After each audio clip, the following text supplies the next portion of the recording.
You're listening to the Proscription Lists, Book 2 of the Blood of Empire series. We hope you enjoy your journey.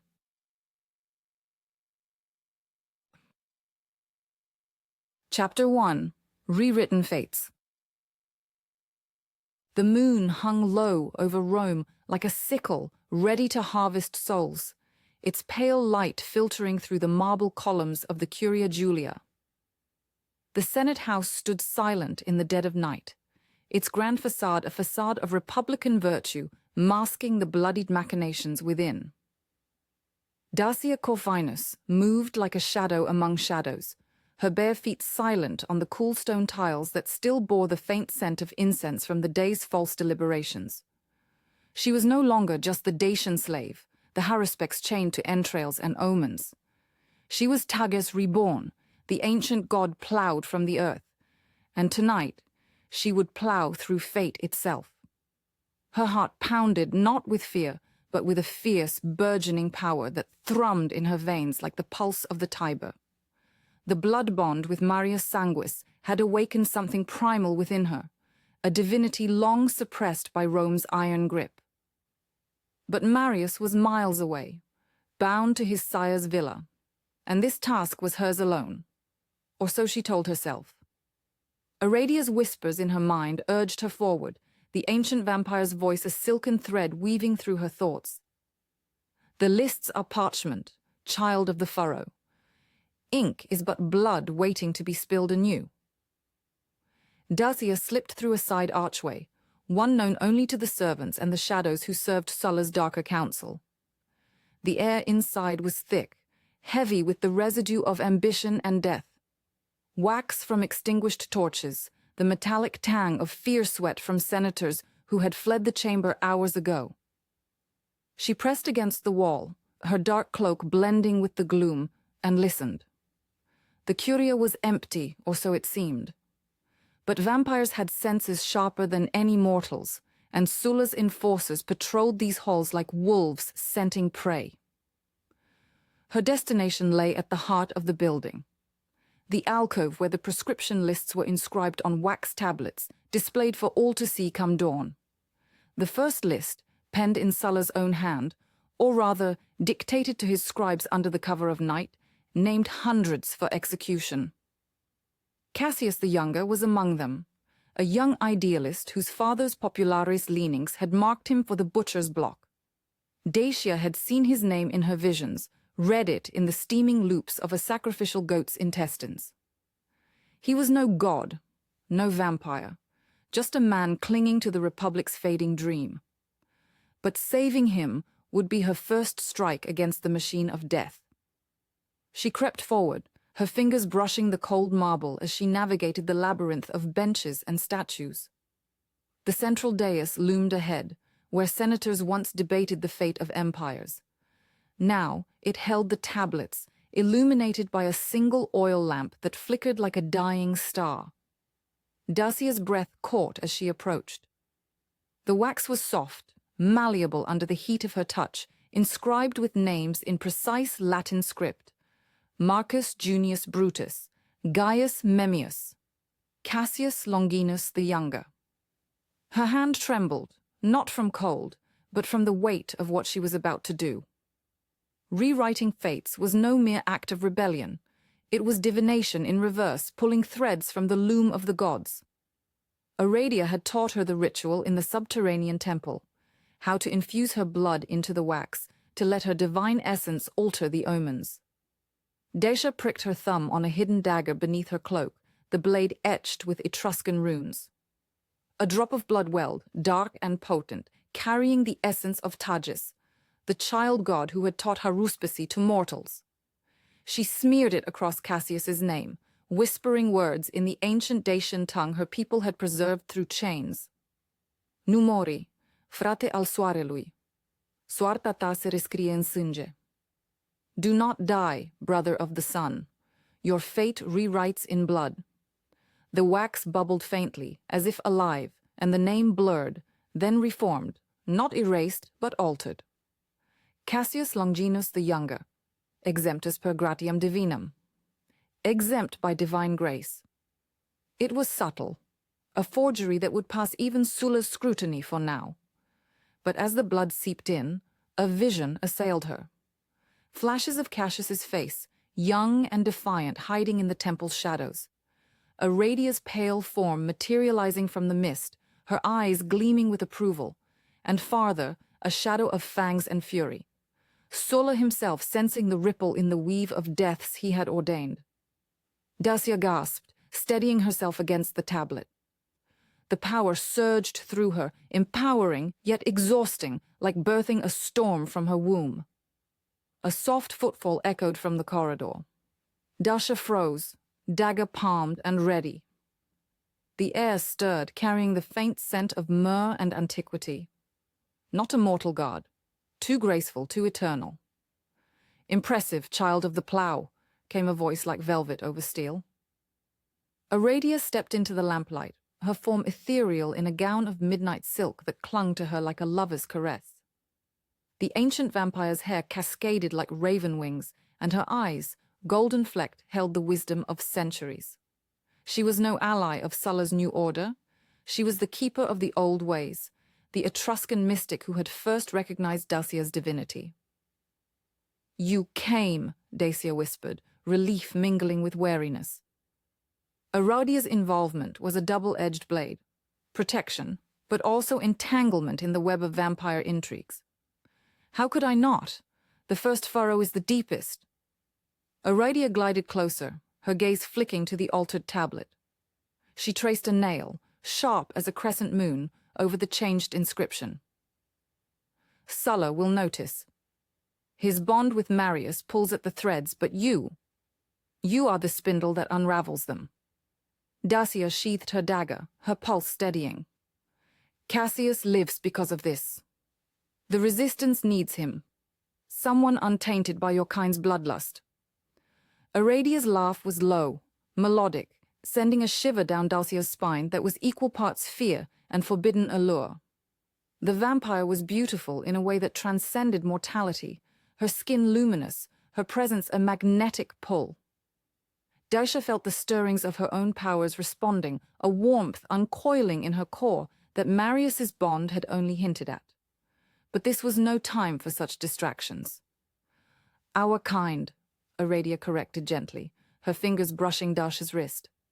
The touch was electric, igniting sparks of shared blood magic. "You are more than mortal now, Dacia. Tages walks in you, and with each rewrite you claim more of the divine. But beware, Marius's sire will hunt the anomaly. We must move."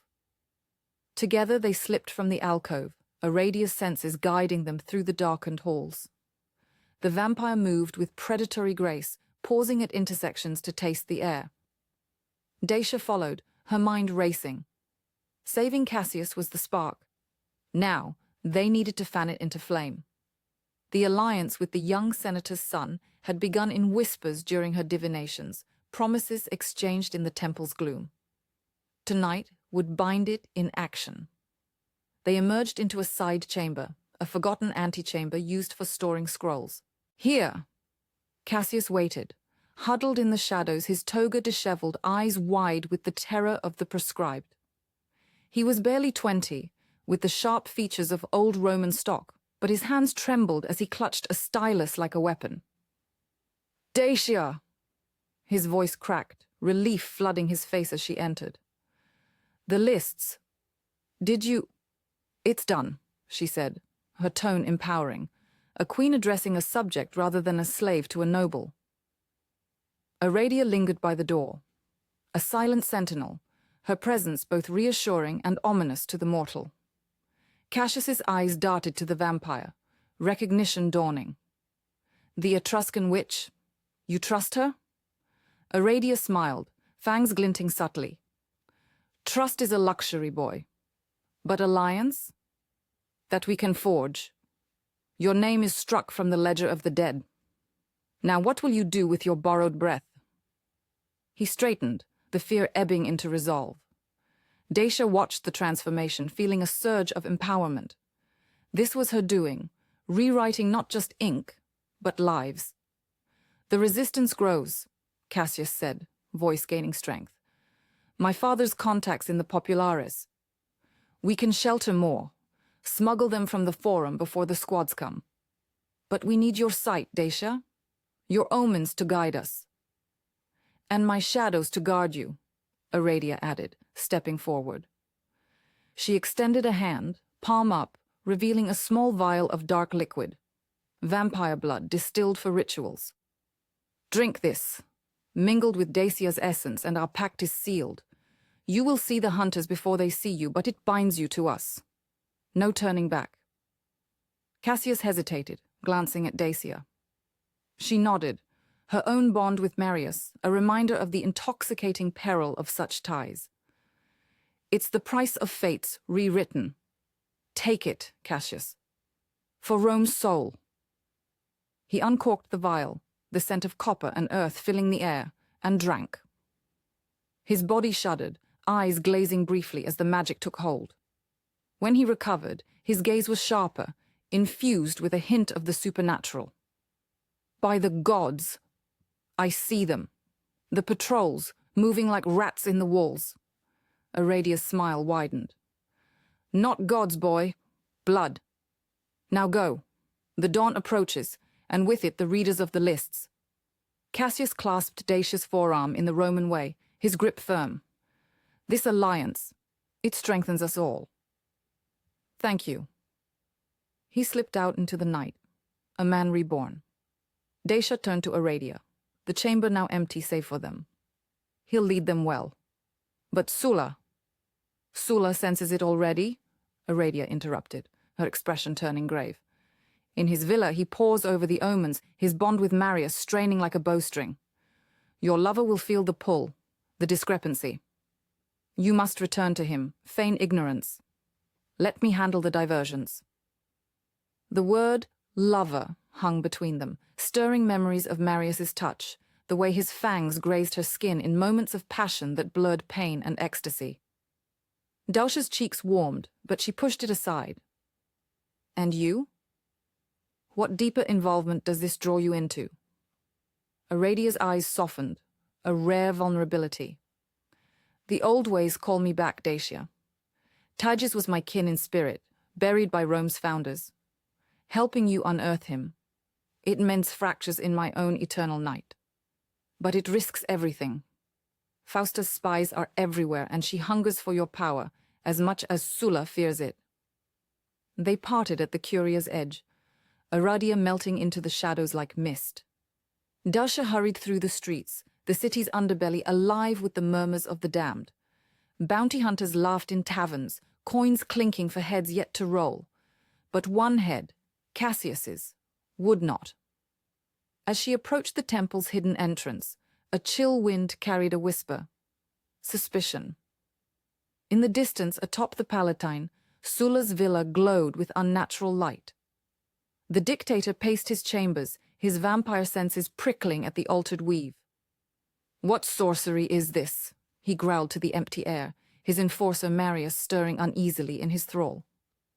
Marius's eyes snapped open, the sire-bond tugging like thorns in his flesh. Something was amiss in the lists, a divine interference that smelled of earth and blood. Dacia's blood. His jaw clenched, torn between duty and the woman who had awakened his long-dormant soul. The game had begun, and fates, once written, were now in flux. Dacia slipped into the temple, her body humming with the thrill of defiance. She had rewritten one fate tonight, but thousands more awaited. Empowerment coursed through her, a goddess rising from the furrows of flesh.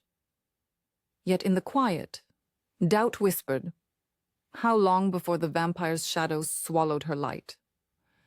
The night deepened, and Rome held its breath. Chapter 2. Sire's Shadow. The torchlight flickered across the marble columns of Villa Sanguinaria, casting long shadows that danced like spectres on the walls. Marius Sanguis strode through the peristyle, his sandals echoing against the mosaic floor depicting coiled serpents devouring their tails, a fitting emblem for the eternal cycle of blood and betrayal that defined his existence. 8 centuries had etched lines of weariness into his immortal face. But tonight, the weight felt heavier, pressed down by the invisible chains of his sire-bond and the forbidden pull of a mortal woman's blood. He paused at the threshold of the triclinium, the grand dining hall repurposed for council. The air was thick with the metallic tang of fresh blood mingled with the smoky incense of myrrh burned to mask the scent of decay from the vaults below. Slaves, mortals, blissfully ignorant, scurried about, their veins pulsing with life that the gathered undead would soon claim. Marius's fangs ached at the proximity, but he quelled the hunger. Hunger was a distraction, loyalty was a blade at his throat. Inside, the council had already assembled. Reclining on ornate couches draped in crimson silks, they formed a semicircle around a low table laden with goblets of viscous crimson. At the center loomed Lucius Cornelius Sulla Felix, his skeletal frame swathed in a toga edged with gold, eyes burning like embers in sunken sockets. The dictator's presence dominated the room, a gravitational force drawing all gazes. Flanking him was Fausta Cornelia, her beauty a weapon honed sharper than any gladius, porcelain skin, raven hair coiled like a crown, lips painted the color of spilled wine. She lounged with predatory grace, her fingers tracing the rim of her goblet, but her eyes fixed on Marius with the intensity of a hawk sighting prey. "Sanguis," Sulla rasped, his voice a dry whisper that carried the authority of empires crushed beneath his heel. "You arrive late. The night wanes, and so do my patience." Marius inclined his head, masking the flicker of irritation. "Apologies, Dominus. The roads from the Forum were clogged with the proscribed fleeing like rats. I ensured their dispatch." He took his place on a couch opposite Fausta, feeling her gaze rake over him like claws. The other council members, lesser vampires of the Optimates faction, their faces a blur of sallow skin and ambitious sneers, murmured assent. There were 5 in total: 2 patrician sires from ancient Etruscan lines, a hulking Gaul turned during Caesar's campaigns, and a sly Greek philosopher whose mind was as venomous as his bite.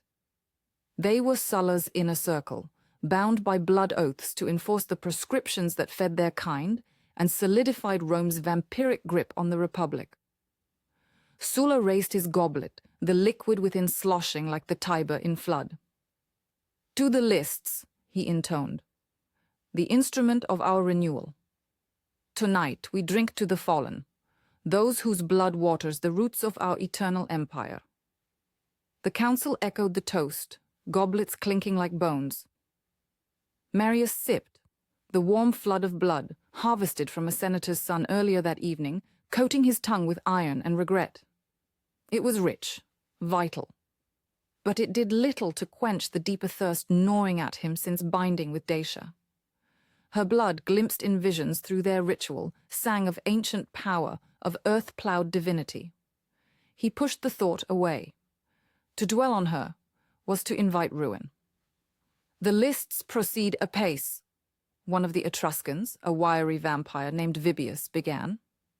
His voice was nasal, laced with the old tongue's cadence.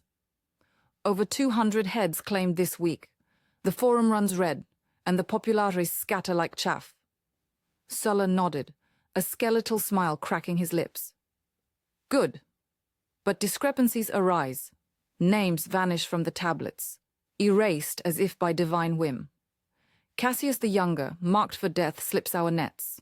Whispers of sabotage circulate among the mortals. Who among us falters?" The room stilled. Marius felt the weight of eyes upon him. As enforcer, the lists passed through his hands. Any alteration bore his shadow. Dacia's doing, he knew. Her burgeoning powers twisting fate in the Senate House. He had suspected as much after their bond, but to admit it would doom her. And him.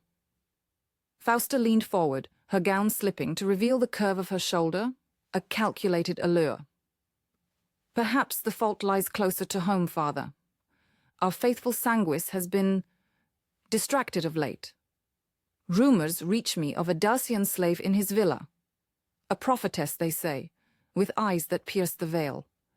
Could she be the hand meddling with our fates? Marius's grip tightened on his goblet, the stem cracking under immortal strength. A trifle, Domina Fausta.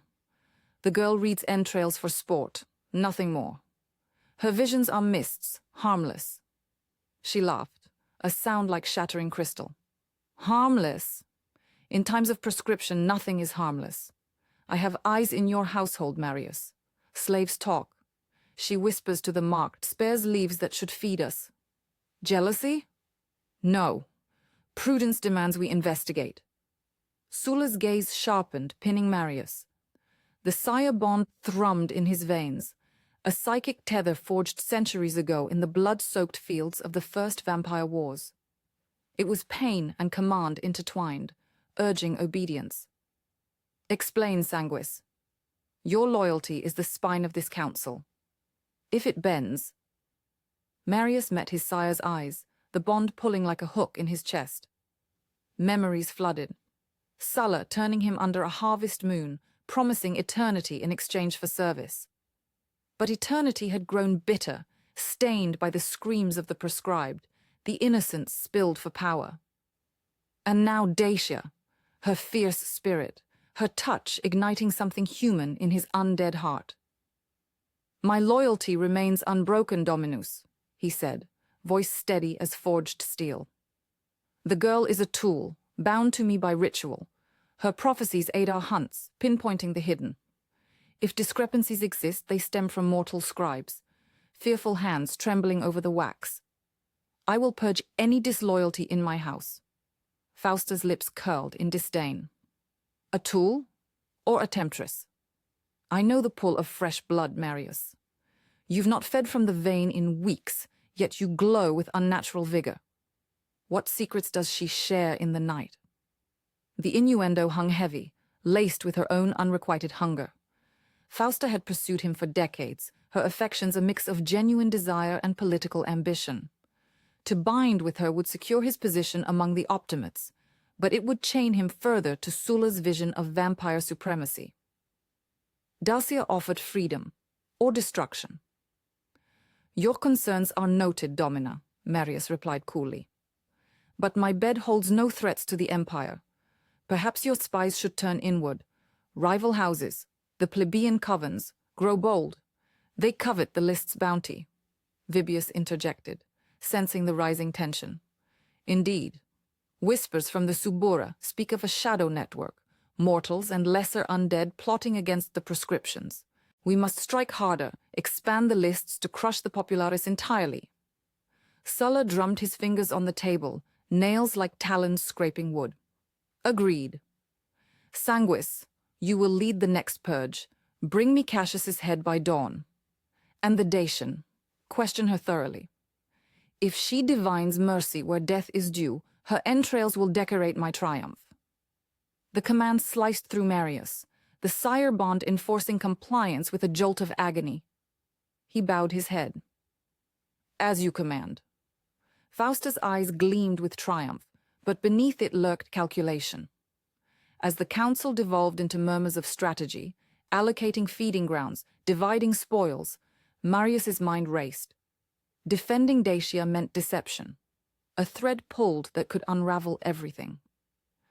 Yet the bond with her pulsed stronger now, a counterpoint to Sulla's hold, whispering of power beyond Rome's grasp. The meeting dragged into the small hours, the air growing fouler with the scent of spilled blood from shared goblets. Fausta sidled closer during a lull, her hand brushing his arm, a touch electric with intent. Beware, Marius, she murmured, breath cool against his ear.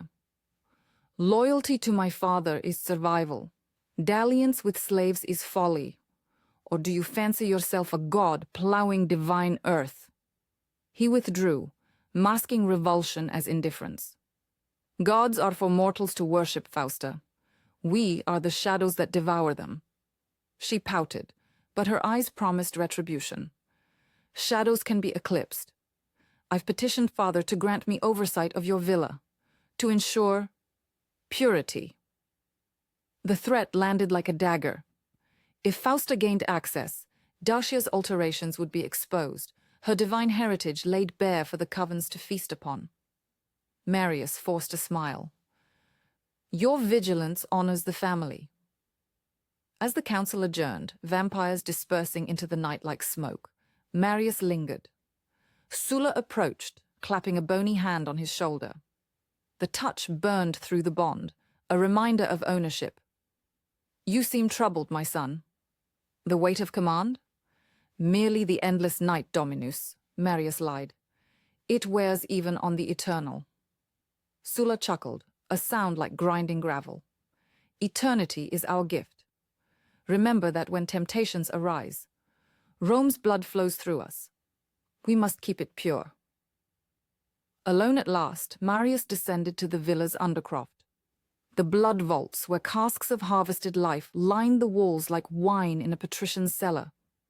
He selected a vessel, draining it mechanically, but his thoughts were on Dacia, ensconced in her chambers above, weaving fates with trembling hands. The council's suspicions circled like vultures. Fausta's jealousy was a spark ready to ignite war among the houses. His divided loyalties tore at him. Sulla had given him unlife, purpose in the chaos of Rome's rise. But Dacia awakened something older, the echo of Tages in her veins, calling to the Etruscan blood he had long suppressed. To protect her meant betraying his sire. To obey meant extinguishing the light that pierced his darkness. A slave's cry echoed from the training grounds, gladiators sparring for the vampire's amusement, their wounds soon to be lapped clean. Marius turned away, ascending the stairs. Dawn approached, and with it, the hunt for Cassius. But first, he would warn Dacia. The game had escalated, shadows lengthened, and in them, choices loomed that could shatter empires. In the quiet of his study, Marius unrolled a fragment of papyrus, the altered list from the Senate, Cassius's name smudged out in fresh ink. Dacia's handiwork. He traced the letters, feeling the pull of their bond. "What have you wrought, little prophetess?" he whispered to the empty room. The answer came not in words, but in a vision. Blood-soaked earth parting to reveal a child's form, divine and wrathful, Tages reborn. And in that rebirth, perhaps his own salvation, or damnation. The night deepened, and with it the sire's shadow stretched long over Villa Sanguinaria. Marius moved through the shadowed corridors of the villa, his steps silent as death. The council's echoes lingered in his mind, Sulla's commands, Fausta's barbs, like thorns embedded in flesh. He needed to see her, to gauge the depth of the rift she had carved into the Proscription's iron order. But caution tempered his haste. Eyes watched, ears listened.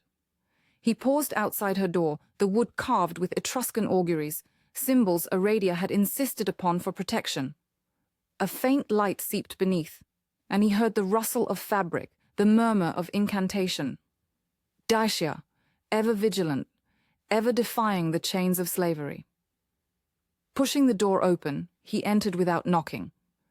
She stood at a basin of water, her tattooed arms glistening as she washed ink from her fingers. The room smelled of herbs and earth, a stark contrast to the blood-reeking halls below. Her dark hair cascaded unbound, framing a face etched with determination and fear. "Marius," she breathed, turning. Her eyes, those prophetic depths, searched his. "The council. Did they suspect?" He closed the door, leaning against it. "Suspicions brew like storm clouds. Fausta circles, hungry for your throat. Sulla demands Cassius's head. Your alterations. They ripple outward." She paled, but her chin lifted in defiance. "Innocents die on those lists. Men with families, senators who oppose tyranny, not threats, but voices of the Republic. If my blood can spare them—" "Your blood," he interrupted, stepping closer, "is the threat. They sense divinity in you, Dacia. Fausta will use it to unseat me, to claim you for the covens." She reached for him, her touch igniting the bond. A rush of warmth, visions shared. Her in the Senate, fingers blurring over wax, fate bending to her will. Then help me. Break free of him. We can rewrite more than lists. We can end this. The plea struck deep, stirring the conflict that had simmered since their ritual. Sulla's bond pulled, a cold chain. Dacia's warmed, a living flame. He cupped her face, thumb tracing the prophetic tattoos curling like vines across her cheek.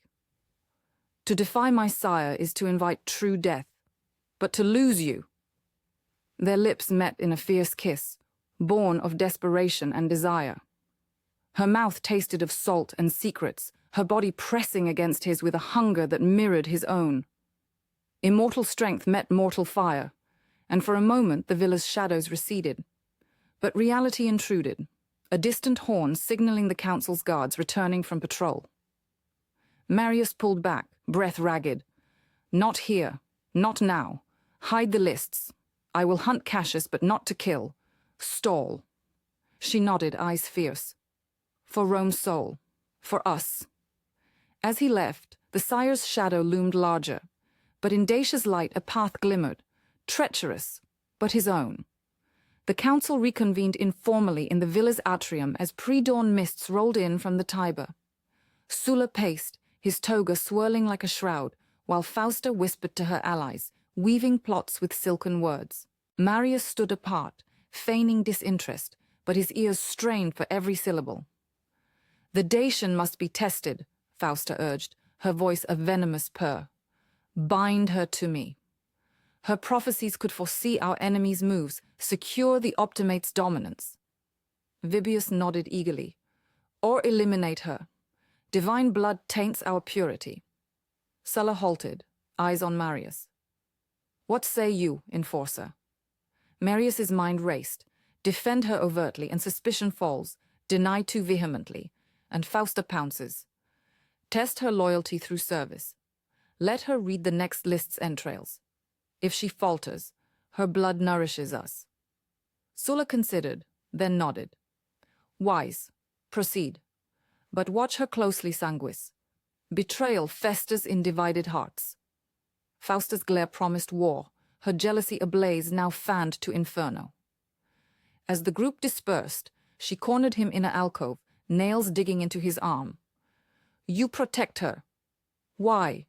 What does a slave offer that I cannot? Power? Pleasure? He wrenched free, voice low. Nothing you would understand, Fausta. Stay your hand, or it burns you. She laughed bitterly. The shadow war begins, Marius. Choose your side. As the first light crept over the horizon, Marius slipped into the stables, mounting a black stallion for the hunt. Cassius awaited, but so did choices, loyalties fracturing like marble under siege. The proscription lists were but the beginning. The true inscription was on his soul, etched in blood and shadow. In the villa's depths, Dacia felt the bond tug. A warning, a promise. The council's eyes turned, but she would not cower. The old gods stirred, Rome's empire teetered on the edge of divine reckoning. And Marius, riding into the dawn, knew the eclipse was coming. Chapter 3, Divine Whispers.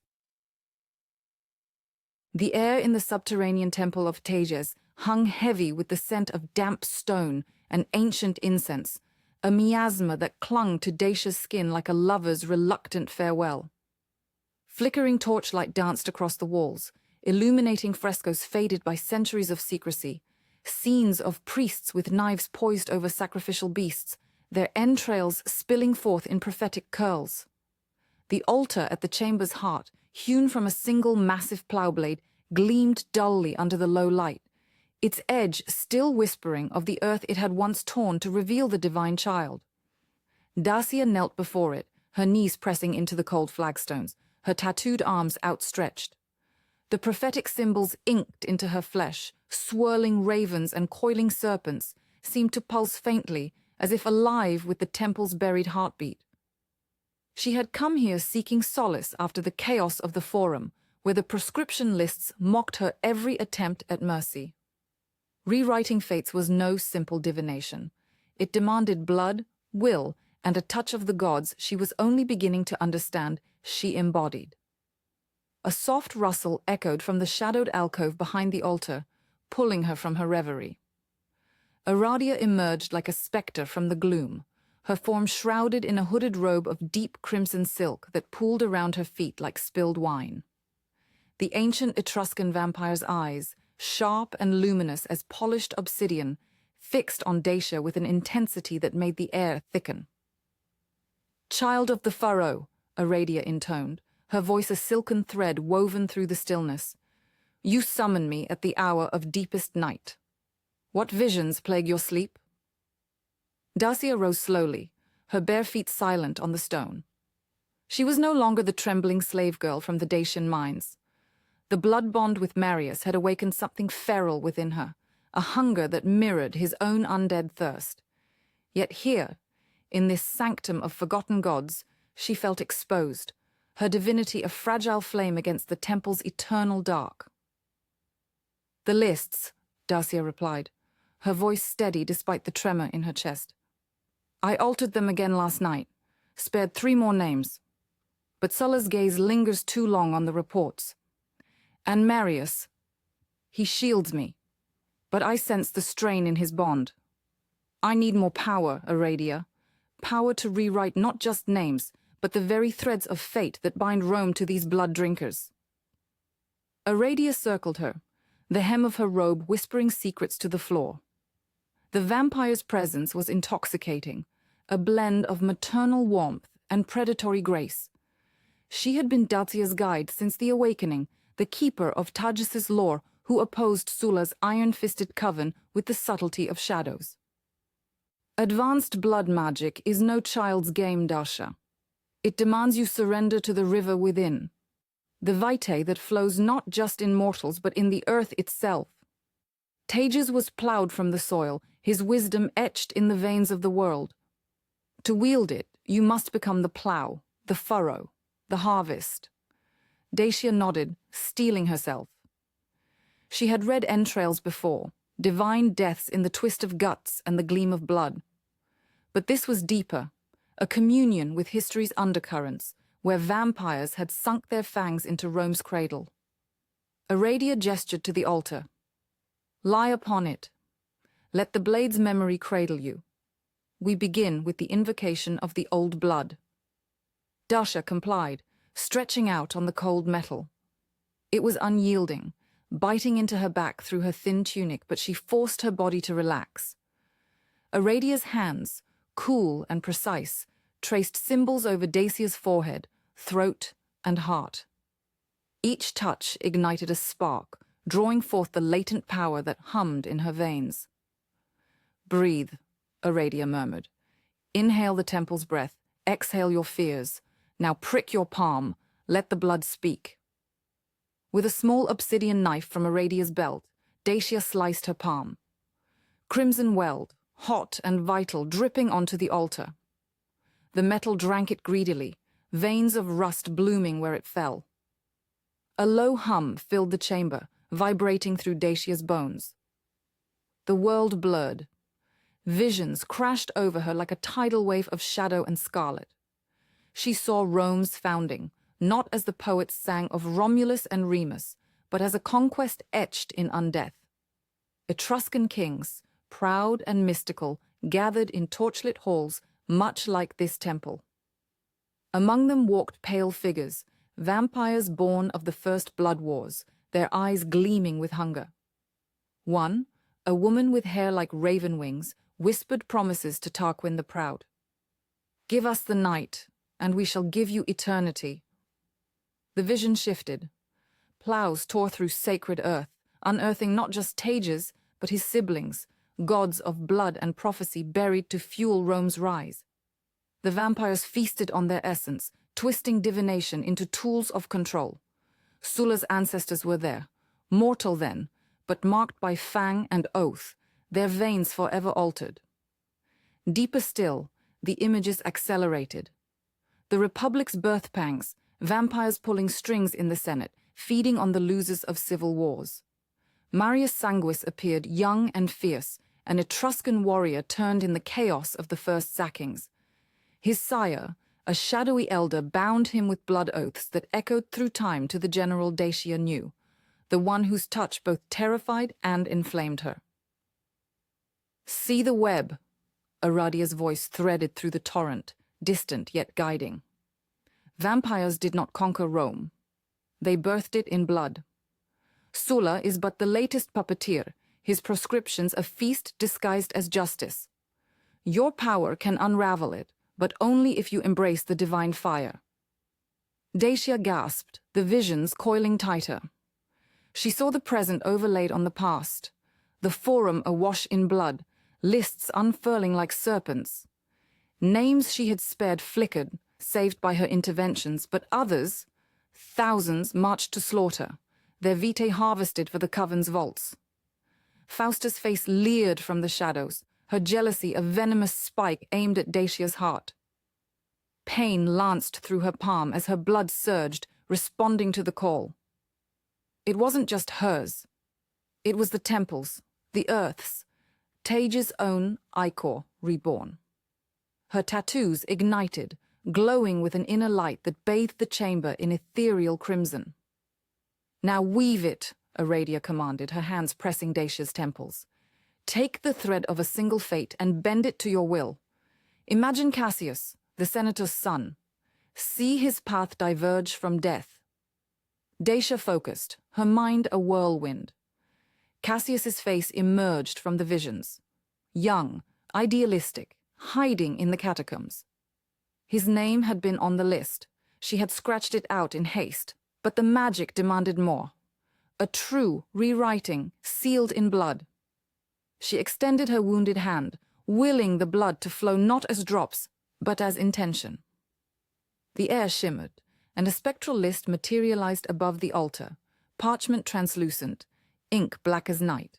Dacia's fingers, ethereal in the vision, reached out, smudging Cassius's name until it faded, replaced by a rival's, Quintus the Blade, the mortal enforcer whose zeal threatened them all. A ripple passed through the temple. The frescoes seemed to writhe, the plough altar humming louder.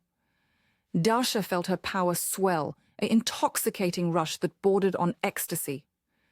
It was like the blood bond with Marius, that addictive pull, but purer, unbound by fleshly desire, though echoes of it stirred low in her belly, a reminder of the man who both anchored and endangered her.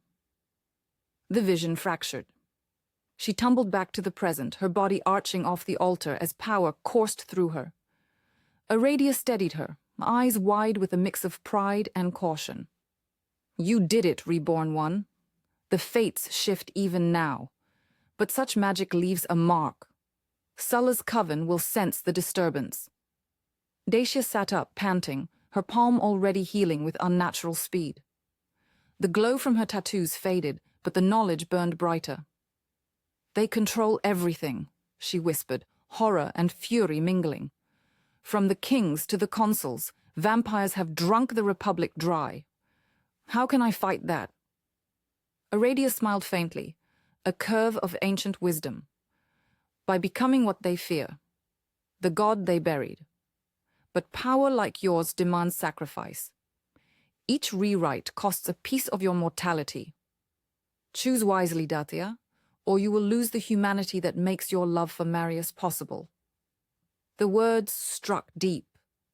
Marius, his conflicted gaze, the way his fangs grazed her throat in moments of passion, drawing just enough to taste her divinity. Their bond was a double-edged blade, fueling her strength while chaining him to Sulla's will. Could she save Rome without dooming him?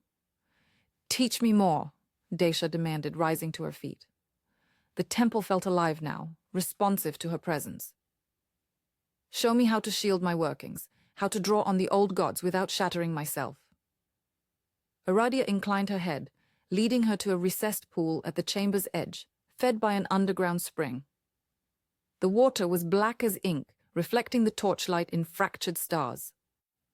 "This is the mirror of veins. Gaze into it, and summon a historical echo. Learn from the past to arm the future." Dacia leaned over the pool, her reflection distorted by ripples. She whispered the invocation Aradia had taught, her bloodied palm hovering above the surface. Droplets fell, blooming like ink in water, and the mirror deepened. Another vision unfolded, slower this time, more intimate. She saw Tajas himself, not as myth, but as a boy emerging from the furrow, earth crumbling from his small form. His eyes, her eyes, held the weight of unborn prophecies. Etruscan elders gathered, awed, as he spoke of blood as the true language of gods and men. But then the Romans came, plows reversed into weapons, vampires at their vanguard. They bound Tajas not with chains, but with rituals, siphoning his essence into the soil, promising rebirth only when the blood ebbed. Dacia felt his rage, his sorrow, a divine lament that echoed in her soul. "I am you," she breathed, tears mingling with the pool's surface. The water warmed, rising to lap at her hands. Power flooded her again, gentler now, like a river finding its course. She saw pathways branching, ways to break Marius's sire-bond, to expose the vampires to the Senate, to turn the proscriptions against Sulla himself. Aradia's hand on her shoulder grounded her. "Enough for one night. Your power grows, but so does the danger." Fausta's spies circle this temple. They sense the old magic stirring. "Rest, and tomorrow we delve into binding spells, to protect your heart from those who would claim it." Dacia pulled back, the visions receding like a tide. Her body thrummed with energy, every nerve alight. She was no longer just a slave prophetess. She was the furrow's child, the blood's voice. Yet the revelations weighed heavy. The vampire's grip on Rome was absolute, woven into its very foundations. As Aradia retreated to the shadows, Dacia lingered by the altar, tracing the plowblade's edge. A drop of her blood still clung there, gleaming. She pressed her finger to it, feeling the pulse of possibility. The whispers of the divine grew louder, urging her forward into the storm. But in the quiet, doubt crept in. Marius's face haunted her, his loyalty fracturing under the strain. Their love was the one thread she could not bear to sever. How much of herself would she give to save him? To save them all? The temple's hum answered, a low, affirming rumble. Power was growing, but so was the cost. And in the blood-soaked heart of Rome, mercy was a blade that cut both ways. Hours passed in meditative silence, Dacia absorbing the temple's law through touch and whisper. Aradia returned at dawn's first false light, filtering through cracks in the earth above. "We continue," the vampire said, her tone brooking no argument. "Today, you learn to draw from another's vein without killing, a skill for allies like Cassius, or even your bonded one." Dacia's pulse quickened at the mention. Bonding with Marius had been raw, primal, a clash of mortal fire and immortal cold. But to share power deliberately, it tantalized, a bridge between their worlds. Aradia pricked her own wrist, offering the dark, viscous blood that marked her kind. "Taste, but do not swallow. Let it commune with yours." Hesitant, Dacia leaned in, her lips brushing the cool skin. The blood was metallic, ancient, laced with echoes of Etruscan rites. It flooded her senses, visions sparking anew. Aradia's long life, her turning in the shadow of Rome's walls, her quiet rebellion against the Coven's expansion. Strength surged through Dacia, her own blood igniting in response. She pulled back, gasping, her eyes glowing faintly. "I see. Your losses. Your oaths. You fight for the old ways because they were stolen." Aradia nodded, binding the wound with a cloth. "As must you. Now reverse it. Offer me your light, the divine spark." Dacia sliced her palm again, pressing it to Aradia's mouth. The vampire drank sparingly, her body shuddering as Tajus's essence coursed through undead veins.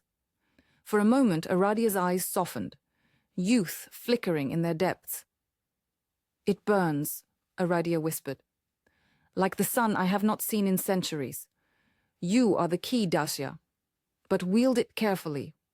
Such unions can bind souls eternally. The training intensified through the day. Aradia guided Dacia through incantations that bent blood into shields, invisible barriers against fangs or blades. They practiced on shadows conjured from the torchlight, Dacia's will shaping crimson auras that repelled the dark forms. Sweat beaded on Dacia's brow, her muscles aching from the strain. Yet with each success, her confidence bloomed. She envisioned using this on Marius, shielding him from Sulla's commands, or on the proscribed, hiding them from Quintus's squads. As the session waned, a final exercise, communing with the temple's heart. Aradia led her to a hidden chamber beneath the altar, accessed by a blood offering. The room was a crypt of bones, relics of ancient haruspects, their skulls etched with prophecies. Kneel among them, Aradia instructed. Listen to the whispers of the dead. They will reveal the next thread to pull. Dacia obeyed, the bones cool against her skin. Closing her eyes, she let her power unfurl. Whispers rose, a chorus of the silenced. Tales of vampire purges, of gods entombed, of Rome's false glory. One voice cut clear, a woman's, fierce and familiar. The Morrigan, or an ancestor? The enforcer's heart is the lock. Break the sire-bond with shared blood under the full moon. But beware, the price is his mortality, or yours.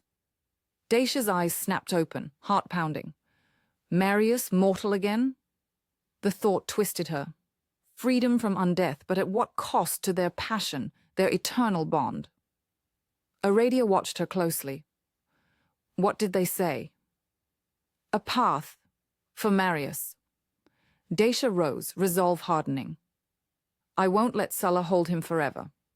The vampire's expression turned grave. Then prepare, child. The whispers grow louder. The war comes. Your power is the dawn, but dawns bring blood before light. As they emerged from the crypt, the temple seemed to sigh, its walls pulsing in rhythm with Dacia's veins. She was changed, revelations etching themselves into her soul. Vampire control was no mere intrigue. It was the Republic's rotten core. Yet in that core, she would plant her plough, unearthing truth and turning the tide. For Rome, for Marius, for the gods long buried. The session ended, but Dacia's mind raced. She traced the frescoes, fingers lingering on depictions of blood divination. Each stroke revealed more. Hidden symbols pointing to the catacombs of the first turning, where the plough of Tajas awaited, the weapon to end elders like Sulla. Aradia sensed her unrest. Go now. Rest. But remember, power unchecked devours its wielder. Your humanity is your anchor. Dacia nodded, slipping from the temple into the labyrinthine tunnels that led to the surface. The visions clung to her, a mantle of destiny. As she climbed toward the night air, she felt Marius's bond tug, a distant ache calling her back to him. Tomorrow she would face the shadows. Tonight she carried the divine whispers, ready to shout them into the bloodied streets of Rome. Chapter 4: The Shadow War begins. The air in the catacombs of the first turning hung heavy with the scent of damp earth and decay, a labyrinthine underworld where Rome's forgotten dead slumbered in eternal silence. Torchlight flickered against walls, etched with the bones of ancients, their skeletal fingers seeming to clutch at the shadows as if pleading for release. Dacia Corvinus moved through the tunnels with a predator's grace, her bare feet silent on the cold stone floor, the prophetic tattoos on her skin glowing faintly with an inner light that had no business being there in this place of the damned. She shouldn't have come alone. Aradia's warnings echoed in her mind like the distant drip of water. The catacombs are a graveyard for gods and monsters alike, child. The plough of Tages lies deep, guarded by those who would see your blood spilled before you claim it. But the visions had been insistent, pulling at her like threads in a loom of fate. In the subterranean temple, After hours of blood magic training, she'd seen it. The massive iron blade, forged from the earth that birthed Tagus, the only weapon capable of felling a vampire elder like Sulla. If she was to rewrite the prescriptions, to save the innocents marked for death, she needed power beyond entrails and whispers. She needed the plow. Her hand trailed along the wall, fingers brushing brittle femurs and cracked skulls. The catacombs weren't just tombs. They were the birthplace of the undead, where the first turning had occurred centuries ago, when Etruscan blood gods were bound and twisted into the vampires that now puppeteered Rome. Dacia's heart pounded, not from fear, but from the thrumming energy that pulsed through her veins. The reincarnation of Tagus stirred within her, hungry for what was hers. A low growl echoed from the shadows ahead, freezing her in place. Not a beast. Vampires. She pressed against the wall, her breath shallow, as figures emerged into the dim light of her carried lantern. Cloaked in dark wool, their eyes gleamed with unnatural hunger. Optimates, Sulla's loyalists, marked by the silver wolf pins on their collars. But they weren't alone. From a side tunnel burst a rival faction, the Popularis Shadows, their insignia a coiled serpent. "The lists grow shorter by the day," snarled a Popularis vampire, his fangs bared as he lunged at an Optimate's enforcer. "Sulla's greed will be his undoing. We take the plow tonight, and with it, his heart." The clash erupted in a frenzy of claws and steel. Dacia ducked back, her pulse racing, but the skirmish spilled toward her like a tide of violence. A vampire, tall, with hair like raven wings, spotted her first.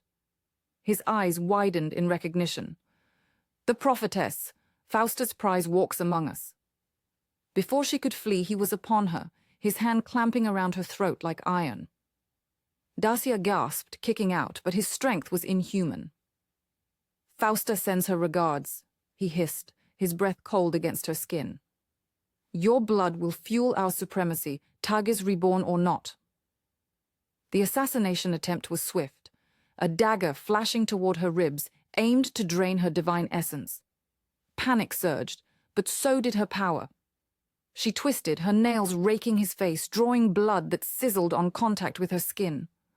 A vision flashed, entrails spilling, fates unwinding, and she channeled it, whispering a curse in ancient Dacian.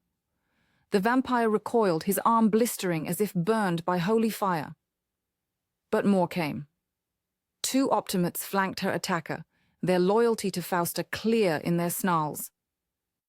"Kill the slave witch!" one bellowed, swinging a short sword that whistled through the air. Dacia dodged, the blade embedding in the bone wall beside her. Shards flew, cutting her cheek, warm blood trickling down. She scrambled backward, her lantern shattering on the ground, plunging the tunnel into near darkness, save for the glow of her tattoos. The skirmish raged around her, vampires tearing at each other, limbs flying, blood spraying in arcs that painted the walls crimson. A Popularis fighter impaled an Optimates on a jutting ribcage, laughing maniacally as the body twitched. "This is the Shadow War," a voice groaned from the melee. "Houses clash for the old blood." But Dacia had no time for their politics. She ran, deeper into the catacombs, the sounds of pursuit hot on her heels. The tunnels twisted like the veins of a dying god, narrowing until she could hear her own ragged breaths echoing back. Her side ached, a stitch from the run, but she pushed on, guided by an instinct that wasn't entirely her own. The plow called to her, a magnetic pull in her blood. Footsteps pounded behind, 3 sets closing fast. Fausta's assassins, no doubt, sent to eliminate the threat she posed.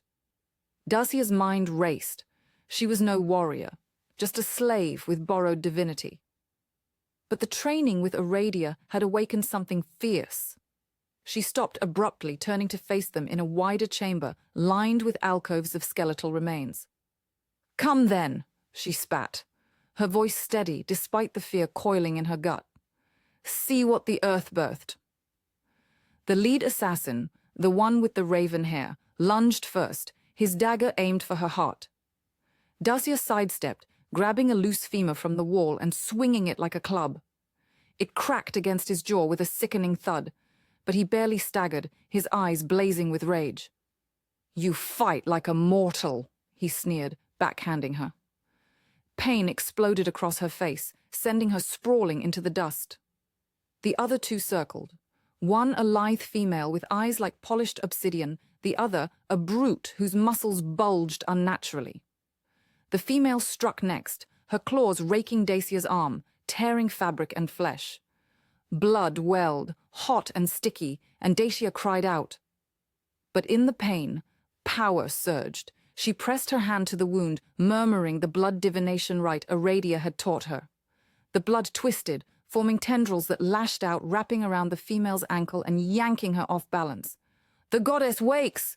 the brute roared, but fear laced his voice. He charged, fists like hammers. Dacia rolled aside, the ground shaking from his impact. She scrambled up, backing toward an alcove, her mind screaming for Marius. Where was he? He'd promised to watch over her, but in the depths of this hell, he was nowhere.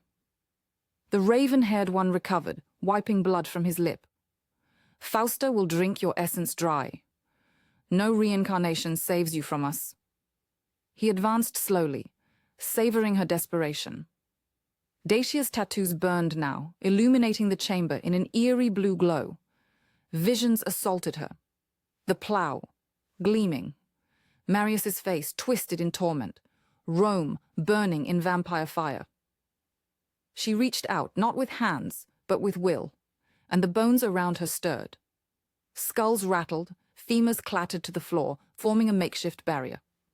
The assassins hesitated, but the brute smashed through, splintering bone like dry wood. His hand closed around her wrist, twisting until she screamed. Enough games. In that moment, the air shifted, a chill wind howling through the tunnels. A shadow detached from the darkness, a figure cloaked in midnight, moving with lethal precision. Marius Sangis. He struck like lightning, his sword, a gladius etched with Etruscan runes, slicing through the brute's arm at the elbow. The vampire howled, stump spraying black ichor as the severed limb thudded to the ground. "Marius!" Dacia gasped, relief flooding her, even as pain throbbed. He didn't look at her, his focus a blade's edge. "Stay down," he commanded, voice a low growl that brooked no argument. The raven-haired assassin whirled, dagger raised. "Sanguis, traitor! Fausta warned us of your weakness for the slave." Marius's lips curled in a feral smile, fangs glinting. "Fausta knows nothing of weakness." He parried the strike, their blades clanging in a shower of sparks. The female assassin leaped from the side, claws extended, but Marius spun, kicking her into the wall with bone-crushing force. She slumped, groaning, ribs cracked. The skirmish outside intensified, shouts and clashes echoing closer. The house war had spilled into this chamber, populares and optimates converging on the promise of the plough. Dacia pushed to her feet, ignoring Marius's order, and hurled a jagged skull at the recovering female. It connected with a crack, buying time. "We have to get to the plough," she shouted over the din. Marius nodded grimly, dispatching the raven-haired one with a thrust to the throat. The vampire gurgled, clutching the wound as he fell, eyes wide in shock. "Go! I'll hold them!" But more came. 5 optimates bursting from a side passage, led by a snarling captain with Fausta's wolf-pin gleaming. "The prophetess dies tonight. For the Cornelia line." Marius positioned himself between Dacia and the onslaught, his body a shield of muscle and ancient fury. "Run, Dacia! The inner sanctum. Follow the blood trail on the walls." She hesitated, heart tearing. Leaving him meant trusting he'd survive, but staying meant dying together. A populares vampire ally appeared from the shadows, clashing with the optimates, turning the chamber into a whirlwind of combat. Dacia fled, tears stinging her eyes, the sounds of battle fading behind her. The tunnels narrowed again, the air growing thicker, laced with the metallic tang of old blood. Her wounds burned, but the pull strengthened, leading her to a massive iron door, its surface carved with plows and entrails. She placed her bloodied hand on it, and it groaned open, revealing a vast cavern. In the center, on a pedestal of fused bones, lay the plow of Tasia's, a colossal blade, its edge still sharp after millennia, humming with latent power.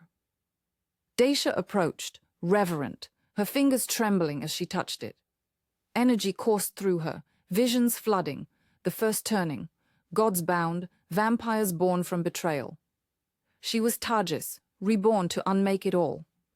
But shouts pulled her back. The battle had followed. Marius staggered into the cavern, bloodied but unbowed, dragging the limp form of the female assassin. Behind him, the Optimate's captain pursued, sword raised. "Dacia!" Marius roared, shoving her aside as the captain lunged. They grappled, vampire against vampire, a blur of fangs and fists. Marius was stronger, older, but the captain was fueled by fanaticism. He raked claws across Marius's chest, tearing tunic and flesh, exposing ribs. Dacia gripped the plow's handle, its weight immense, but power surged, lightening it. With a cry, she swung it awkwardly at the captain's back. The blade bit deep, not killing.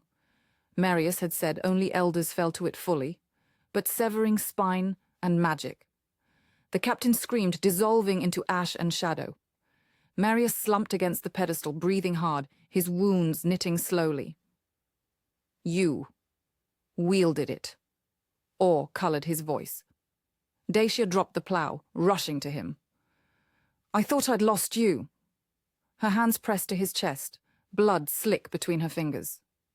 Their eyes met, the air charged with more than battle's aftermath. He pulled her close, his grip possessive, desperate. "Never." His mouth claimed hers in a kiss born of survival and longing, fangs nicking her lip, drawing blood that he licked away with a groan. The taste ignited him, their blood bond flaring to life. Dacia melted against him, the cavern fading as heat built. His hands roamed, tearing at her tattered tunic, exposing skin marked by tattoos and fresh scars. She gasped as his mouth trailed down her neck, fangs grazing but not piercing, a tease of the ecstasy they shared. "Marius," she whispered, fingers tangling in his hair, pulling him closer. The plow's energy thrummed between them, amplifying desire to a fever pitch. He lifted her onto the pedestal, the bones cool against her back, his body pressing into hers with urgent need. Their coupling was fierce, a clash as violent as the skirmish, a release of tension, an affirmation of life amid death. He entered her with a thrust that made her arch, crying out, nails digging into his shoulders. Each movement was a battle won, their rhythms sinking like swords in combat, building to a crescendo that shattered the silence. As they crested, power exploded, her tattoos blazing, his wounds healing instantly, their bond sealing deeper. Visions shared. Futures unwritten, fates she could rewrite. They collapsed together, spent, the cavern echoing with their breaths. But reality intruded. Distant roars, the clash renewing. "Fausta's forces retreat," Marius murmured, nuzzling her throat. "But this skirmish is just the spark. The shadow war begins." Dacia nodded, steeling herself. With the plow in hand and Marius at her side, she would face it. Rome's soul hung in the balance, and their love was the blade that would carve its path. Outside the sanctum, the catacombs ran with blood, houses clashing in earnest. The proscription lists were no longer just mortal deaths. They were the opening salvo in a war for the immortal world. Chapter 5. Innocent's Plea. The Forum Romanum pulsed with the frantic heartbeat of a city teetering on the edge of oblivion. Marble columns rose like skeletal fingers toward a sky bruised with the smoke of sacrificial fires, while the air hung heavy with the sense of incense, sweat, and the metallic tang of fear. Vendors hawked their wares in shrill voices, slaves darted through the throng with lowered eyes, and senators in their togas debated furiously under the shadow of the rostra. But beneath the veneer of Roman order, death lists fluttered on wooden boards, their black ink condemning men to the blades of Sulla's enforcers. Dacia Corvinus moved through the crowd like a shadow woven from the very mist that clung to the Tiber at dawn. Her Dacian tattoos itched beneath the coarse wool of her stola, a constant reminder of the divine fire stirring within her, the reincarnation of Targes, the ploughed god of blood and prophecy. She kept her hood low, her dark hair spilling like raven wings over her shoulders, but her eyes, sharp as a Haraspex's knife, scanned every face. The proscription lists had grown longer each day, Sulla's vampire hunger feeding on the Republic's veins, and she had already tampered with them twice, her blood magic whispering alterations that spared the undeserving. A hand brushed her arm, light as a thief's touch. She tensed, her fingers curling instinctively toward the hidden dagger at her belt. But the face that emerged from the press of bodies was familiar. Cassius the Younger, his youthful features gaunt with sleepless nights, his senatorial tunic stained and frayed at the hems. "Prophetess," he murmured, his voice barely audible over the din of haggling merchants. "The gods have favored us with your presence. Come, the others wait." He led her through a labyrinth of stalls and statues, weaving past the temple of Castor and Pollux, where priests chanted invocations to indifferent deities. They slipped into the narrow alley behind the Basilica Aemilia, where the crowd thinned and the air grew cooler, laced with the rot of discarded offerings. There, huddled in the shadow of a crumbling arch, waited the resistance, a ragged handful of the proscribed and their kin.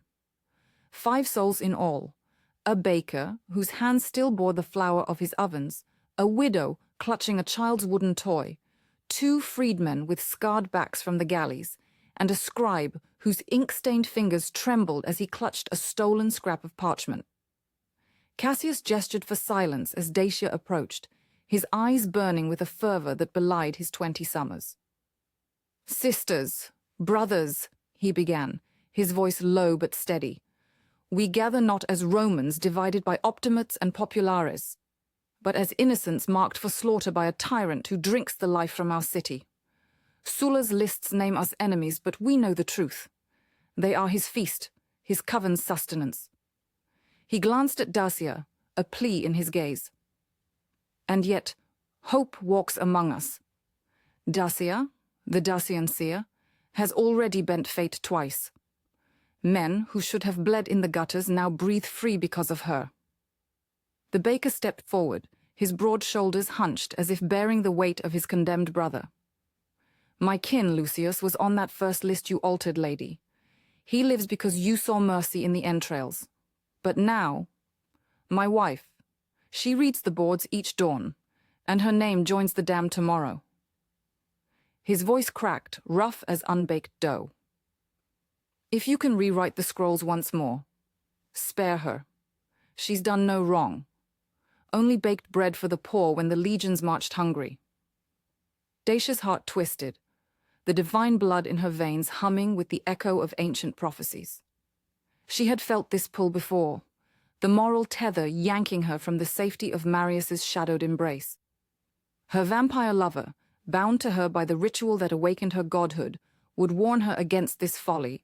Sulla's suspicions already simmered like poison in a chalice. But how could she turn away? These faces were not abstract names on parchment. They were flesh, breath, the fragile spark of humanity Rome sought to extinguish. "I will try," she said softly, her accent thick with the hills of Dacia. "But each alteration costs.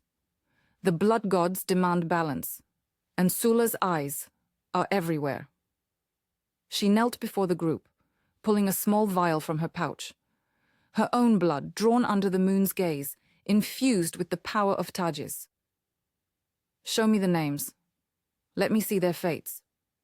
The widow thrust forward the toy, her eyes red-rimmed. "My boy Gaius. He's but 7 summers, lady. They say he's tainted by his father's politics, but he knows only games and laughter." Dacia took the wooden horse, its paint chipped, and pricked her finger, letting a drop fall upon it. The air shimmered, a faint red haze rising as visions flooded her.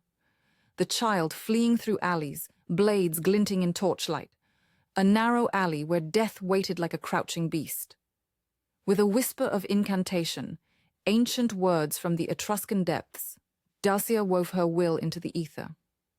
The vision shifted, the boy ducking into a sewer grate, evading capture by moments. "He will live," she breathed, passing the toy back. "Tell him to seek the raven's shadow at dusk." The widow sobbed, clutching it to her breast. Cassius nodded, his expression a mix of gratitude and grim resolve. "We must do more than save scraps, Dacia. The lists grow by the hour. If you could strike at the source—" A shout cut through the air, sharp as a gladius. "There! The proscribed rabble!" The resistance scattered like startled pigeons, but Dacia lingered a heartbeat too long, her mind still tangled in the weave of fates. From the mouth of the alley burst Quintus, the blade Maximus, his armor gleaming under the midday sun, his face a mask of ruthless efficiency. Sulla's mortal enforcer, lean and wolfish, with eyes like polished obsidian, he commanded a squad of 10 legionaries, their spears leveled. Quintus's hand rested on the hilt of his sword, the blade that had claimed dozens from the lists, its edge whispering of fresh blood. "Cassius the Younger," Quintus snarled, his voice carrying the clipped authority of a man who brooked no defiance. "And his pet prophetess." Sulla's patience wears thin for traitors who meddle in the divine order. His gaze locked on Dacia, a flicker of curiosity, or was it recognition, crossing his features. He had seen her before, in the temple, reading entrails for the elite, but now suspicion coiled in his stare like a serpent. Cassius shoved the scribe toward a side passage. "Run! To the Subura!" The freedman bolted, the baker hauling the widow along, but Quintus was faster. His blade sang free, slicing the air as he lunged at the nearest fugitive. The scribe stumbled, blood blooming on his tunic, but Dacia's hand shot out, her blood magic surging unbidden. A gust of unnatural wind howled through the alley, knocking the legionaries off balance, the scribe scrambling away into the shadows. Quintus whirled, his sword arcing toward Dacia. "Witch!" he spat, but Cassius tackled him from the side, the two men crashing to the stone in a tangle of limbs and curses.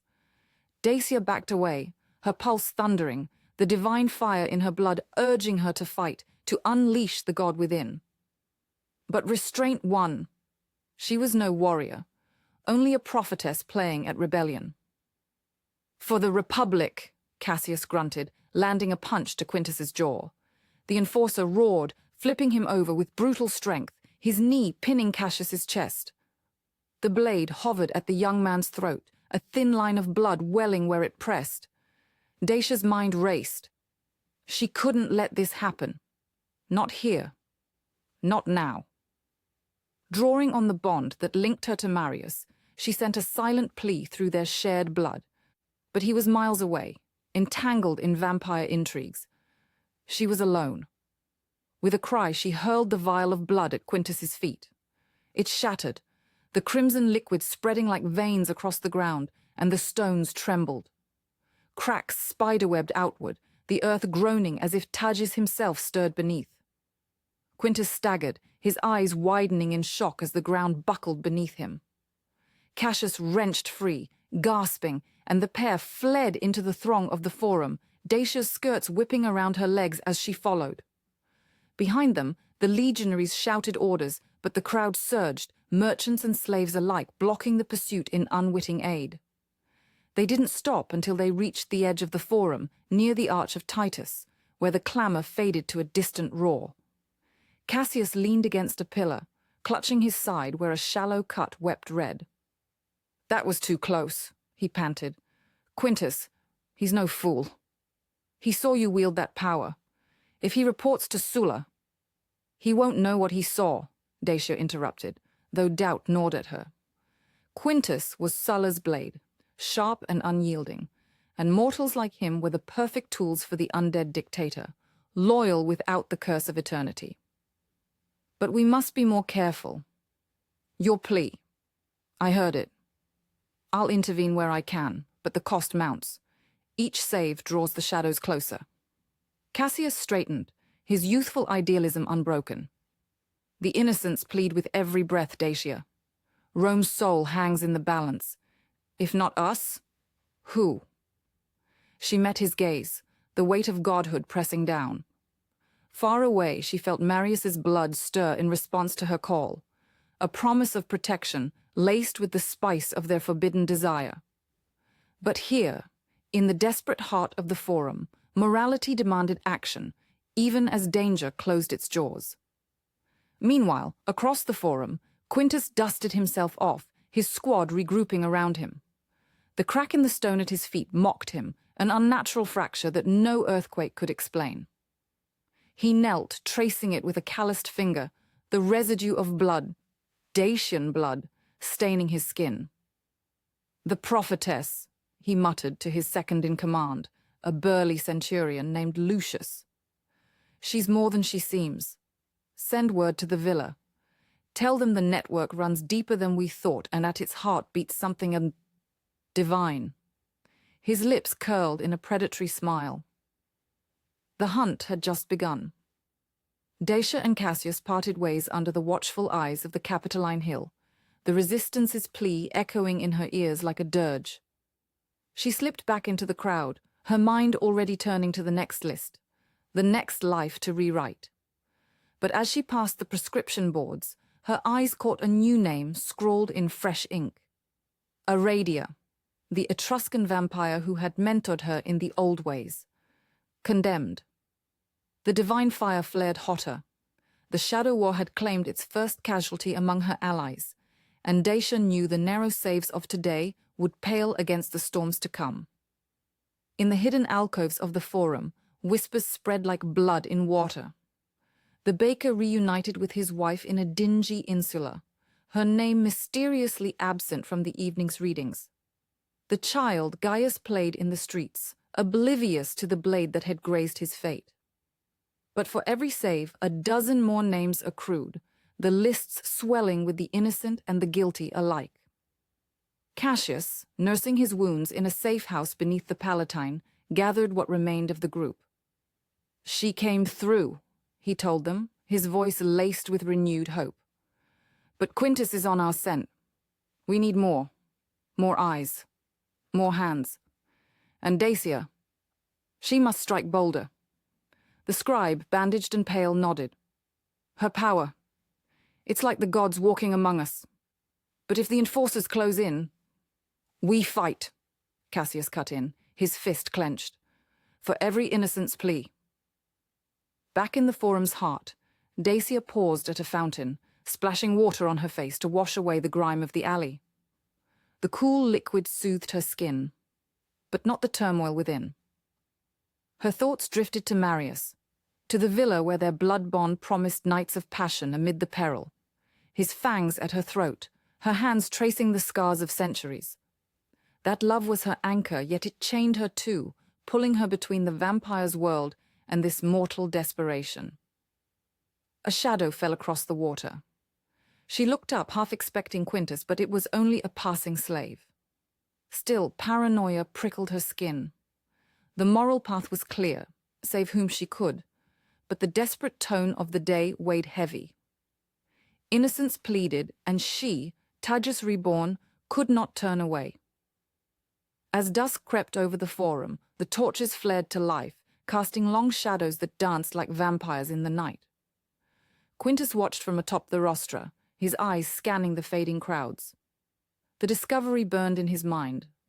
The woman's power. The Resistance's web. He would unravel it thread by thread for Sulla's glory and his own ambition. Dacia vanished into the twilight, her resolve hardening like forged steel. The pleas of the innocent fueled her, even as Quintus's blade honed in on the truth. The chapter unfolded further into the evening, the Forum emptying as the proscription squads patrolled. Cassius led a final hasty meeting in the lee of the temple of Vesta, where the sacred fire burned eternally, an ironic sanctuary for rebels. "Tonight," he whispered to the remnants, "we save 3 more. Dacia's magic has marked their paths. Follow the ravens." The group dispersed, each carrying a token infused with her blood. A coin, a lock of hair, a pebble etched with symbols. The first save came swiftly. The baker's wife, waiting in terror at the list's base, saw her name scratched out as if by invisible hands. She fled with her husband, tears streaming, into the Subura's embrace. The second was narrower. One of the freedmen, cornered by a patrol near the Lacus Curtius, felt a sudden fog roll in, Dacia's distant weaving, blinding the soldiers long enough for escape. He vanished into the night, heart pounding. The third tested fate's limits. The widow's boy, playing too close to the boards, was spotted by a sharp-eyed informant. As hands reached for him, a loose tile from a rooftop gave way, striking the pursuer senseless. The child ran, the raven's shadow guiding him to safety. Each save was a victory, moral fire kindling in the darkness. But Quintus, coordinating from the shadows, pieced together the anomalies. Scratched names, unexplained accidents, whispers of a Dacian witch. His discovery coalesced. The network wasn't mere human defiance. It pulsed with something supernatural, tied to the vampire courts he served, without knowing their full depth. By midnight, as Dacia returned to the temple's hidden depths, exhaustion claimed her. The pleas echoed, desperate and unending, but so did the moral imperative. She would intervene more, risk more, for the innocents, for Rome's soul, for the love that bound her to a monster who might yet become her savior. Quintus, reporting to his superiors at the villa's gates, let slip the first thread. The prophetess Dacia. She's the key. And her power. It's not of this world. The vampire guards exchanged glances, the shadow war inching closer to her door. Chapter 6, Bond of Fire. The twilight shadows stretched long across the Via Appia as Dacia hurried toward Villa Sanguinaria, her stola torn at the hem from the alley's rough stones, her skin still prickling from Quintus's near capture. The forum's chaos clung to her like a shroud. The pleas of the innocent, the crack of unnatural earth, the metallic scent of blood on Cassius's side. But beneath it all thrummed the pull of her bond, a silken thread woven through her veins, drawing her inexorably to Marius. Aradia's name on the proscription list burned in her thoughts, a fresh wound, but survival demanded she seek refuge first in the arms of the one who could anchor her divinity. The villa loomed at the edge of the city, its marble facade veiled in ivy that whispered secrets to the wind. Torchlight flickered from the arched doorways, casting golden pools on the mosaic paths where fountains murmured like forgotten lovers. Guards, vampire thralls with eyes like polished onyx, nodded her through the gates without question, their senses attuned to the blood that marked her as Marius's. She slipped past the atrium, where slaves tended nocturnal blooms that bloomed only under the moon, their petals unfurling in crimson defiance of the day. Marius found her in the corridor leading to his private chambers, his presence a sudden cool draft against her fevered skin. He was a vision of restrained power, his tunic unlaced at the throat to reveal the scarred column of his neck, where fangs had once pierced in sire's claim. His hair, dark as the Styx, fell across eyes that gleamed with immortal hunger. But tonight they held something softer. Worry, etched deep from the echo of her earlier plea through their bond. "Dacia," he breathed, his voice a low rumble that vibrated through her bones. He reached for her, fingers grazing her arm, and the contact ignited sparks along her nerves, the divine fire in her blood leaping to meet his vampiric chill. "What madness have you courted now? I felt your fear like a blade at my throat." She leaned into him, inhaling the scent of aged wine and iron-laced earth that clung to his skin. "The Forum. Cassius and the others. Quintus nearly had us. And Aradia. Her name is on the lists, Marius. Sulla's reach tightens like a noose. His jaw clenched, the muscle ticking under stubble that rasped against her cheek as he pulled her closer. Aradia's cunning. She'll slip the net. But you tempt the gods with your meddling. Come inside. The walls here hold secrets, but they also shield them. He guided her through heavy curtains into his sanctum, a chamber carved from the villa's heart. Tapestries of Etruscan hunts draped the walls, their woven wolves frozen mid-prowl, and a massive bed dominated the space, its frame of dark olive wood draped in silks the color of spilled wine. Braziers burned low, filling the air with the smoky tang of myrrh, and in the center lay a low altar of black basalt, etched with runes that pulsed faintly in the firelight, remnants of the blood divination that had first bound them. Marius closed the door with a soft click, the sound sealing them from the world's encroaching threats. He turned to her, his gaze tracing the dirt smudged on her cheek, the wild tangle of her hair. You carry the weight of Rome on your shoulders, my prophetess. Let me share it. Tonight, amid the rising shadows, we must strengthen what we have. The bond. It calls for consummation, Dacia. A ritual to merge our essences, to make your fire my own and my eternity yours. Her breath caught, the words stirring the ancient memories within her. Tagis's rebirth, the plowed earth yielding to divine seed. She had felt the bond's tease in stolen touches, in the nights when his fangs grazed her pulse without piercing, but never fully surrendered. Fear had held her back, the vulnerability of bearing her godhood to a vampire sworn to Sulla. But the threats of the day eroded that barrier. Yes, she whispered, her Dacian accent thickening with desire. The fire burns too hot alone. Teach me the right. Marius's lips curved in a predatory smile, but his eyes softened with reverence. He led her to the altar, his hand warm despite his undead nature. The sire-bond to Sulla, a distant chain tonight. It begins with blood, he said, drawing a silver chalice from a hidden niche. Yours, mine, mingled as the gods intended. Then passion, to seal it in flesh. And power, exchanged in the throes, so that your visions may guide my blade, and my strength bolster your weaves. Dacia nodded, her heart pounding as she extended her arm. With a gentleness that belied his enforcer's reputation, Marius pricked her wrist with a ritual dagger, the blade singing as it kissed her skin. Crimson welled, rich and vital, carrying the essence of Tagus, the earth's fertility, the prophecy's keen edge. He caught the drops in the chalice, then bared his own wrist, his fang slicing true. His blood flowed darker, thicker, laced with the immortality Sulla had gifted centuries ago, a river of shadowed nights and unyielding will. He swirled the chalice, the liquids merging in a vortex of scarlet and obsidian, and pressed it to her lips first. Drink, and claim me. The taste exploded on her tongue, salty tang mingled with a metallic sweetness like ripe figs crushed underfoot. Power surged through her, visions flickering at the edges. Marius's past, battles in Gaul, the first turn under Sulla's gaze. She swallowed, heat blooming in her core, her tattoos igniting with inner light that cast dancing shadows on the walls. Then he drank, his throat working as her blood coursed into him.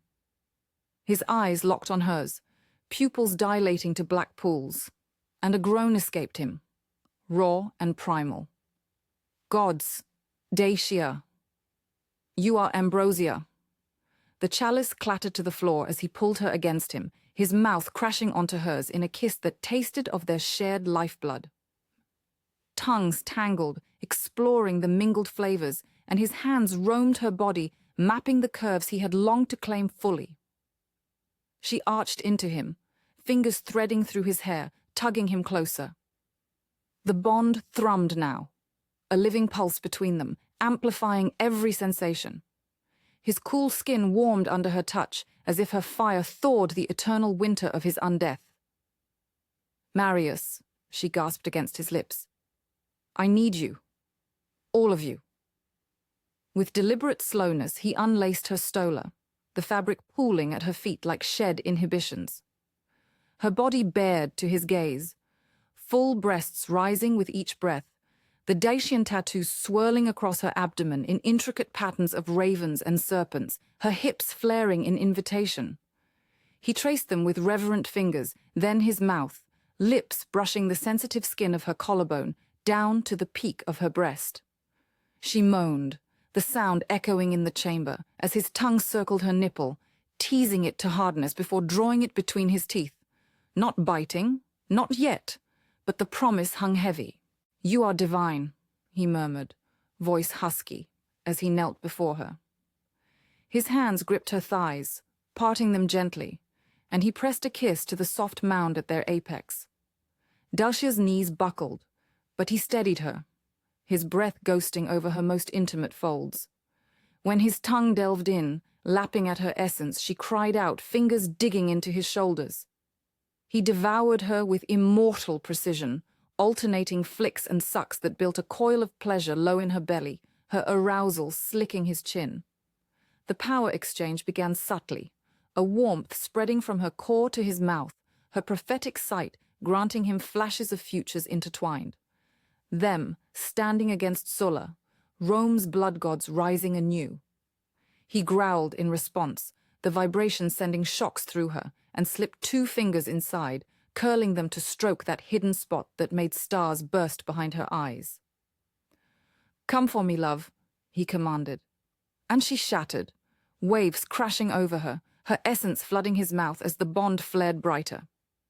Panting, she pulled him up, tasting herself on his lips as she fumbled with his tunic. It fell away, revealing the chiseled planes of his chest, scars from Roman legions and vampire duels mapping his history. Lower still, his breeches yielded to her insistent hands, freeing his arousal, thick, veined, throbbing with need. She wrapped her hand around him, stroking the silken steel, and he hissed, hips bucking into her grip. The altar, he rasped, lifting her effortlessly onto the basalt slab. The stone was cool against her heated back, a stark contrast that heightened every nerve. He positioned himself between her legs, the tip of him nudging her entrance, teasing. In Tarjus's name, we unite. With a thrust, he entered her, filling her completely, the stretch exquisite and overwhelming. Dacia gasped, wrapping her legs around his waist, urging him deeper. They moved together, a ritual dance of flesh and blood. His pace started measured, each slide in and out building the rhythm, her inner walls clenching around him. But passion overtook restraint. He drove harder, the slap of skin on skin mingling with their moans. She raked nails down his back, drawing beads of his blood that she licked from her fingers, the act sending jolts of power through them both, her visions sharpening his instincts, his endurance fueling her magic. Feel it, she whispered, as the exchange intensified. Through the bond, she poured her fire into him, watching his eyes ignite with inner light, his movements gaining a feral grace. In return, his eternity seeped into her, a cool strength that tempered her divinity, making her feel invincible. Fangs grazed her neck, not piercing but promising, and she tilted her head, offering. Now, Marius. Seal it. He struck true, fangs sinking into her throat as he thrust deep one final time. Ecstasy exploded, pain blooming into pleasure, her blood flowing into him as her climax ripped through her, milking him until he followed, spilling hot inside her with a roar muffled against her skin. The power surged, a torrent, her prophecies flooding his mind, his vampiric resilience armoring her soul. Colors swirled, the chamber fading as they floated in the bond's embrace, transformed. They collapsed together on the altar, his weight a comforting blanket, his mouth sealing the punctures with a lick that healed instantly. Dacia traced the line of his jaw, feeling the deepened commitment etch itself into their beings. We are one now, she said softly, her voice laced with wonder. Your strength in my veins, my fire in yours. Sulla cannot break this. Marius lifted his head, eyes glowing faintly with her borrowed power. No, he agreed, kissing her forehead. But the threats rise. Aradia's peril, Quintus's hunt, they test us already. With this bond we face them together. As the braziers dimmed, casting the room in intimate shadows, Dacia nestled against him, the ritual's afterglow warming her against the night's chill.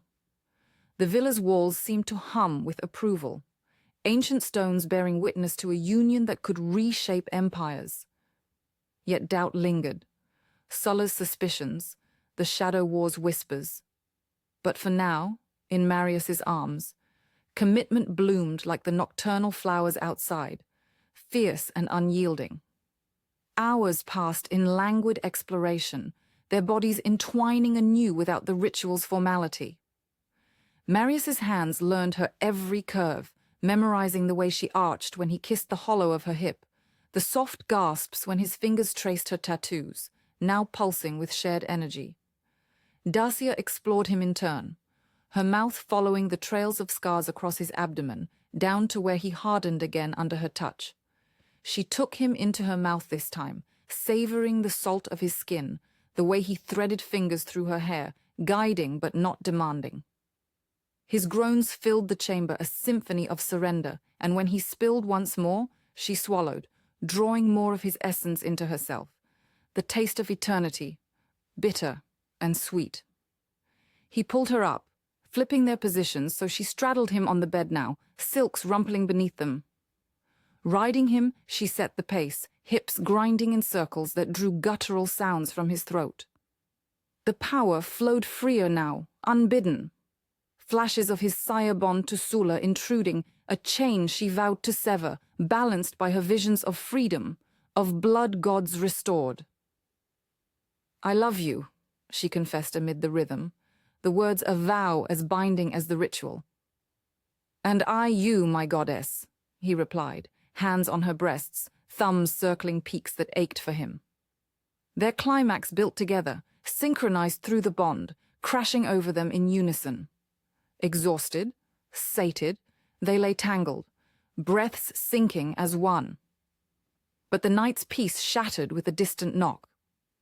A thrall's summons, perhaps bearing news of the forum's unrest. Marius tensed, but Dacia placed a hand on his chest. "Whatever comes, we meet it bound." He nodded, pulling her closer. The deepened commitment was their weapon, forged in fire and blood, ready for the wars ahead. Outside, the moon climbed higher, illuminating the path to transformation's dawn. Chapter 7: Sulla's Suspicion. The grand columns of the Curia loomed like ancient sentinels under the pre-dawn sky, their marble veined with shadows that seemed to pulse in rhythm with Marius's quickened pulse. He strode through the forum's emptying expanse, the echoes of nocturnal revels fading into the hush of impending day. The bond with Dacia thrummed in his veins, a warm undercurrent that clashed with the chill of his undead nature. A reminder of the fire he now carried, her divine essence intertwined with his eternal night. Last night's ritual lingered on his skin, the taste of her blood a forbidden elixir that sharpened his senses even as it sowed seeds of rebellion against his sire. Marius adjusted the folds of his toga, the heavy wool concealing the subtle glow of tattoos that had begun to etch themselves across his chest, echoes of Dacia's Dacian markings. Sulla's summons had come at the villa's edge of slumber, delivered by a thrall whose eyes held no warmth, only the mechanical obedience of the bloodbound. "The dictator requires your presence. Immediately." No further explanation, but the urgency coiled in Marius's gut like a serpent ready to strike. He had left Dacia curled in the silken sheets, her breathing steady, visions of Aradia's peril flickering in her dreams. "Be careful," she had murmured, her hand pressing against his heart. "The lists. They've changed things." Now, ascending the steps to the Senate House, Marius felt the weight of Rome's crumbling republic pressing down. The Curia, once a bastion of senatorial debate, now served as Sulla's throne room, its benches cleared for the vampire's court. Guards flanked the bronze doors, their spears glinting in torchlight, but they parted without challenge. Marius was known, feared, the enforcer whose blade had carved paths through enemies both mortal and immortal. Inside, the air hung thick with incense and the faint coppery tang of spilled blood, a scent that stirred the predator within him. The chamber stretched vast, its vaulted ceiling lost in gloom, murals of Roman triumphs faded to ghostly outlines. At the far end, upon a dais carved from travertine, sat Lucius Cornelius Sulla Felix, dictator of Rome, immortal tyrant, sire to a legion of the undead. His form was deceptively human, lean and patrician, with hair cropped close in military fashion, eyes like chips of ice under the fringe of his brow. But the power radiating from him was palpable, a sire's aura that tugged at Marius's core, demanding submission. Sulla lounged on a curule chair, one leg crossed over the other, a scroll unrolled across his lap. The proscription lists, those infamous parchments that decreed death for hundreds.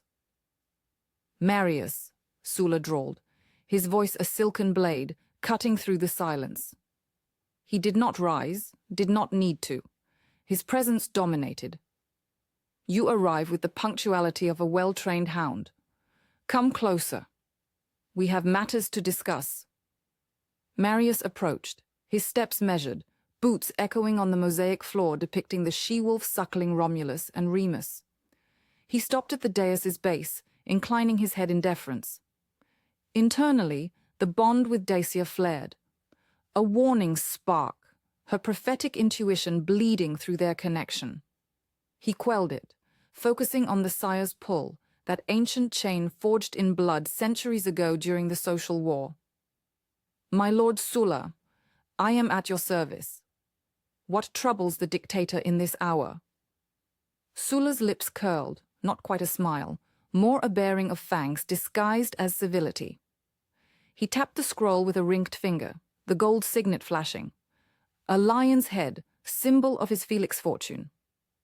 Troubles? Indeed. These lists? They are the lifeblood of our new order, Marius. Names etched in ink, fates sealed in blood. Yet I find discrepancies. Names vanishing like mist at dawn. Cassius the Younger, spared from the blade that should have found his throat. Others, minor players, but their absence ripples. Who tampers with my will? Marius's blood, Dacia's fire mingled with his shadow, stirred uneasily. He had suspected as much. Dacia's interventions, her rewriting of fates through blood magic, were bold strokes against Sulla's tyranny. But to admit knowledge would doom her. He met Sulla's gaze steadily, his own eyes reflecting the torchlight like polished obsidian. Discrepancies, my lord? Perhaps errors in transcription by the scribes. The nights grow long, and mortal hands falter. A low chuckle escaped Sulla, devoid of mirth. He uncrossed his legs, leaning forward, the chair creaking under his immortal weight.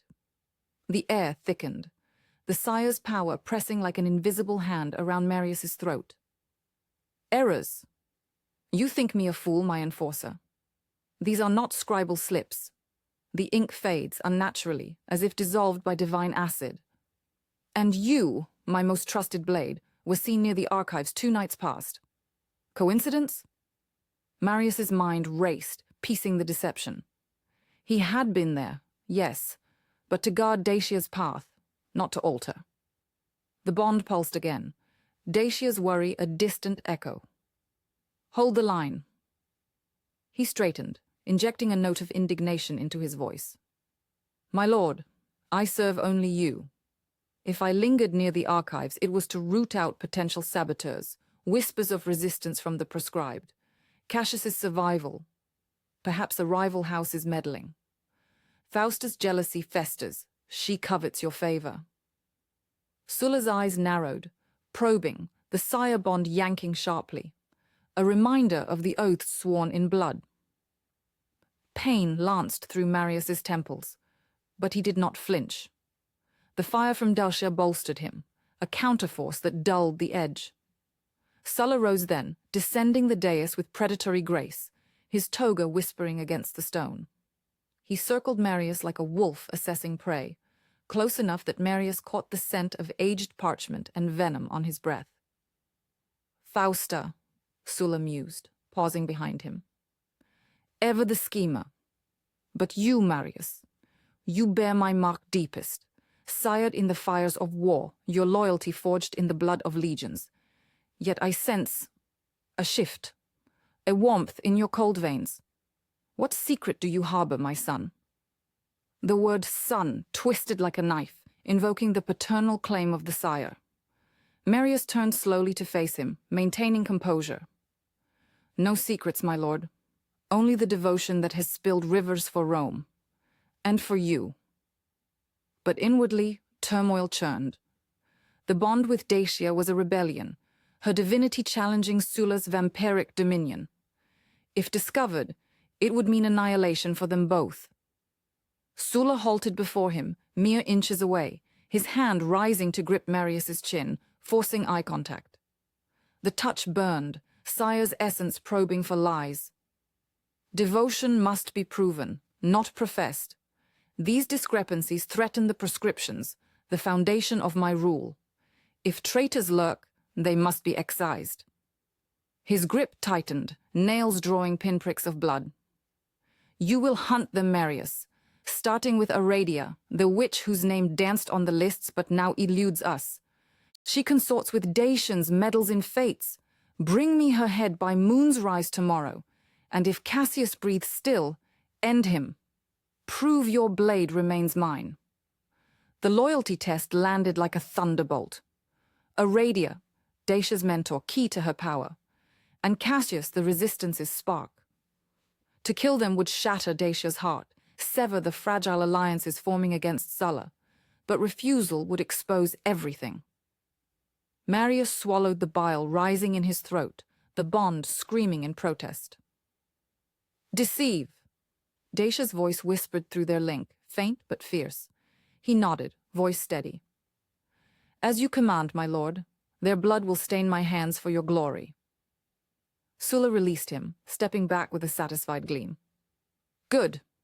But know this. I have eyes everywhere. Fail me, and the bond breaks. Not gently, but in agony.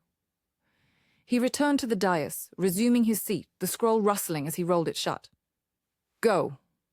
And remember, Marius, eternity is a long time to regret betrayal. Marius bowed, retreating toward the doors, his mind a whirlwind. The confrontation had passed, but the test loomed, a brutal task that demanded deception on a knife's edge. As he exited into the paling dawn, the forum stirring with early vendors, he felt Dacia's presence strengthen, a beacon amid the gathering storm. He would hunt, yes, but not to kill, to protect. The shadow war escalated, and his divided loyalties teetered on the brink. The weight of Sulla's command settled over Marius like a pall as he navigated the winding paths back toward the villa. The city awoke in fits and starts, slaves hauling water from fountains, merchants unfurling awnings. But to his heightened senses, it all blurred into a haze of potential threats. Every shadow could hide a spy, every whisper carry tales to Sulla's ears. The sire's aura lingered on his skin, a cloying residue that warred with Dacia's fire, pulling him in two directions like a man torn asunder by wild horses. He paused at the edge of the Suburra, where the tenements huddled like beggars at Rome's feast. Here, the air reeked of unwashed bodies and baking bread, a stark contrast to the curia's sterile grandeur. A group of proscribed men, haggard, eyes darting, huddled in an alley, their names surely on the lists Dacia had spared. One met his gaze, fear flashing before recognition dawned. The vampire enforcer, harbinger of death. They scattered like rats, but Marius felt no satisfaction. These were the innocents his new bond compelled him to shield, even as Sulla's will demanded their end. The bond pulsed insistently now, Dacia's concern threading through it like a lifeline. "Marius, what did he say?" Her voice in his mind was a caress, laced with urgency. He quickened his pace, weaving through the crowds toward Villa Sanguinaria. "He suspects the changes. Aradia and Cassius. They're marked for me to hunt." A pause, then her resolve. "You cannot. We will find another way." Her fire warmed him, countering the sire's chill, but doubt gnawed. Deception was a fragile web. One tear, and all unraveled. By the time he reached the villa, the sun crested the hills, its rays filtering through the ivy-draped gates like accusatory fingers. The thralls bowed low, their undead pallor mirroring his own inner conflict. He bypassed the atrium, heading straight for the chambers where Dacia awaited. She stood by the window, her silhouette framed against the light, stola draped loosely over her form, revealing the curve of her shoulder marked by his fangs from the night before. "Marius," she said, turning, her dark eyes searching his face. The tattoos on her skin shimmered faintly, responding to his proximity. She crossed to him, hands framing his face, thumbs brushing the tension from his jaw. "Tell me everything." He pulled her close, burying his face in her hair, inhaling the scent of earth and myrrh that defined her. Sulla knows something's amiss. He blames shadows. Fausta, perhaps. But his eyes were on me. The task. It's a test. Aradia's head. Cassius's heart. By tomorrow. Dacia stiffened, then drew back, her expression hardening with determination. "Then we deceive him further. You hunt them, but lead them to safety. Aradia's cunning. She'll vanish like smoke. Cassius has the Resistance's network." Her fingers traced his chest, where the new markings burned. "Our bond gives you strength against his pull. Use it." Marius nodded, but the sire's command echoed, a distant thunder. "It's not just the task. He senses the change in me, the warmth you gifted. If he probes deeper—" He trailed off, capturing her lips in a fierce kiss, pouring his turmoil into it. She responded with equal fervor, her body pressing against his, a momentary anchor. But duty called. He broke away, resolve stealing. "I must begin the hunt. Make it convincing. Spread word through the shadows that I'm coming, so they prepare." Dacia's hand lingered on his arm, her touch a promise. "Return to me soon. We're in this together." As he departed again, the villa fading behind him, Marius delved into the underbelly of Rome. The catacombs first, where vampire informants lurked in torchlit alcoves. He interrogated a lesser thrall, fangs bared, extracting promises of silence and false trails. "Tell your master I've taken the scent," he growled, leaving the creature trembling. Next, the forum's fringes, where Cassius's allies whispered in code. A veiled woman, perhaps one of the saved, slipped him a message. "The spark endures. Lead the wolf astray." He burned it in a brazier, ashes scattering like his loyalties. By midday, reports filtered back to him, fabricated sightings of Aradia fleeing toward the Tiber, Cassius holing up in the Aventine. He dispatched thralls to pursue, ensuring the trails looped harmlessly. But tension coiled tighter. Sulla's spies were relentless. As dusk fell, Marius returned to the Curia for a feigned update, the building now alive with senators and sycophants. Sulla awaited in a private antechamber, maps of Rome spread before him. "Progress, my enforcer?" Marius knelt, presenting a bloodied cloth, staged from a hapless goat. "Aradia's trail leads north, my lord. Cassius wounded, but elusive. I close in." Sulla's gaze bored into him, searching for cracks. "See that you do. Loyalty is eternal, Marius, or it ends in dust." The dismissal was curt, but the sire's suspicion lingered, a shadow over the deception. Marius exited into the night, the bond with Dacia a guiding star. The brutal task was underway, but on his terms. The game of shadows deepened, and Rome's fate hung in the balance of his lies. Chapter 8. Allies in the Dark.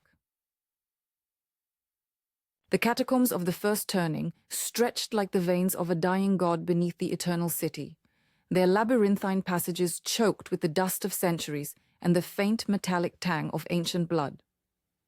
Torchlight flickered against walls, etched with faded Etruscan runes, symbols of haruspicy and blood divination that spoke of a time when Rome was but a wolf cub suckling at the teats of older, darker powers. Dacia Corvinus moved through the gloom with the grace of a shadow, her bare feet silent on the uneven stone floor, her Dacian tattoos, swirling prophecies inked in the gold mines of her homeland, glowing faintly under her thin stola, as if the catacombs themselves recognized her as kin. Cassius the Younger followed close behind, his patrician features drawn tight with a mix of fear and resolve. The son of a senator now marked for death on Sulla's lists, he clutched a small oil lamp, its flame dancing like a captive soul. They had slipped into the catacombs at dusk, evading the patrols of Quintus the Blade Maximus by using a hidden grate near the forum's edge. Dacia's visions had guided them here, to this forgotten warren where the first vampires had been born from the spilled blood of Etruscan priests, their turning a curse forged in the plough of Tages himself. "This place reeks of death," Cassius whispered, his voice echoing softly off the ossuary niches where bones lay stacked like forgotten offerings. Skulls grinned from the shadows, empty sockets watching their progress. Dacia glanced back, her dark eyes gleaming with an otherworldly intensity. "Death is our ally now, Cassius. Sulla's lists have made it so. These tunnels hide those the Republic would erase, proscribed men and women who still breathe fire against the tyrant. We will fan those flames into a blaze." He nodded, though doubt lingered in his furrowed brow. Since Dacia had saved him from the first altered list, he had become her shadow, a reluctant revolutionary in the making. But the weight of their secret, the rewriting of fates through her burgeoning blood magic, pressed on him like the catacomb's low ceiling. Marius's absence tonight gnawed at her too. Her vampire lover was entangled in Sulla's web, his sire-bond a chain she could not yet break. Yet here, in the dark, she felt her power stir, the divine essence of Tages uncoiling within her like a serpent roused from slumber. They turned a corner into a wider chamber, where the air grew thicker, laced with the musty scent of damp earth and something sharper: sweat, fear, humanity clinging to life. Huddled in the flickering light were a dozen figures. Ragged slaves, disgraced merchants, even a pair of legionaries who had refused Sulla's orders. Whispers rippled through them as Dacia stepped forward, her presence commanding silence. "I am Dacia Corvinus, haruspects of the old ways," she said, her voice steady, resonant. "The gods have whispered to me of your plight. Sulla's prescriptions are not fate, but the whim of a bloodthirsty pretender. I have seen the entrails, read the blood flow of Rome's future. Together, we can rewrite the lists, spare the innocent, and strike at the heart of this vampire shadow that puppeteers our republic." A murmur rose, skeptical eyes narrowing. One man, broad-shouldered with a scar across his cheek, a former gladiator by his build, stepped forward. "Words are cheap, prophetess. We've hidden here like rats, watching our kin dragged to the axes. What proof do you offer that you're more than another charlatan?" Dacia met his gaze unflinchingly. She drew a small dagger from her belt, the blade etched with Etruscan symbols, and pricked her palm without hesitation. Crimson welled, and she let it drip onto the stone floor. The blood seemed to pulse, forming intricate patterns that glowed faintly, tracing lines of prophecy, visions of spared lives, of lists burned, of Sulla's throne crumbling. Gasps echoed. The gladiator knelt, awe replacing doubt. "By the gods, it's true. The blood speaks." Cassius watched, his heart pounding. He had seen her power before, in the temple. But here, amid the bones of the first turned, it felt profane, intoxicating. Dacia's blood magic was no mere trick. It was the resurrection of something ancient, something that could upend the world. "Join us," Dacia urged, her voice weaving through the chamber like smoke. "Form the network. Eyes in the forum, hands on the lists, whispers in the shadows. We will save who we can, and when the time comes, we will expose the undead filth that pulls Rome's strings." One by one, they pledged. Hands clasped in solidarity, oaths sworn over her blood.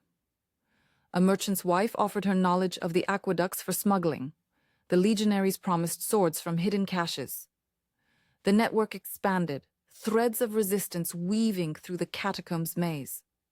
Cassius organized them into cells, assigning roles with the precision of his senatorial training: scouts, forgers, messengers.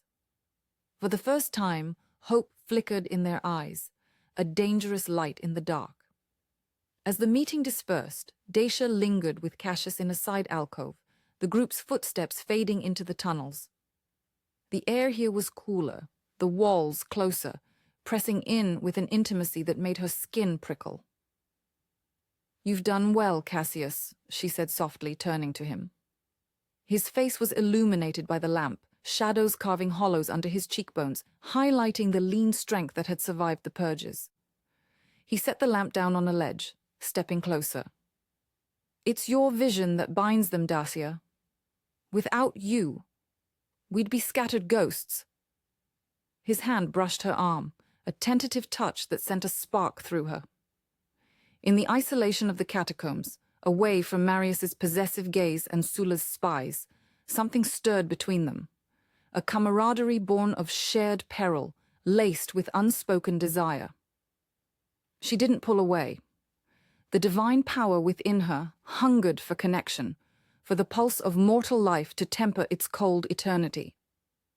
Cassius's breath quickened as he traced the tattoo on her shoulder, his fingers warm against her cool skin. "These marks, they tell stories, don't they? Of gods and blood. Stories that could consume us both," she murmured, her body leaning into his touch despite the warning in her mind. Marius's blood bond thrummed in her veins, a distant ache. But here, in the dark, Cassius represented the human world she fought to save, the warmth of flesh untainted by undeath. Their lips met in a fierce, desperate kiss, born of the adrenaline of rebellion. His hands roamed her back, pulling her stola aside to expose the curve of her breast, his mouth following with hungry reverence. Dacia gasped, her nails digging into his shoulders as heat pooled low in her belly. He lifted her against the wall, the rough stone biting into her skin, a contrast to the velvet slide of his tunic against her thighs. She wrapped her legs around him, guiding him as he entered her with a groan that echoed softly in the alcove. It was raw, urgent, bodies slamming together in the rhythm of defiance. Cassius's thrusts were deep, claiming, his breath hot against her neck as he whispered praises of her strength, her fire. Dacia arched, her power surging with each wave of pleasure, visions flashing behind her eyes, networks spreading like roots, lives spared, but also shadows closing in.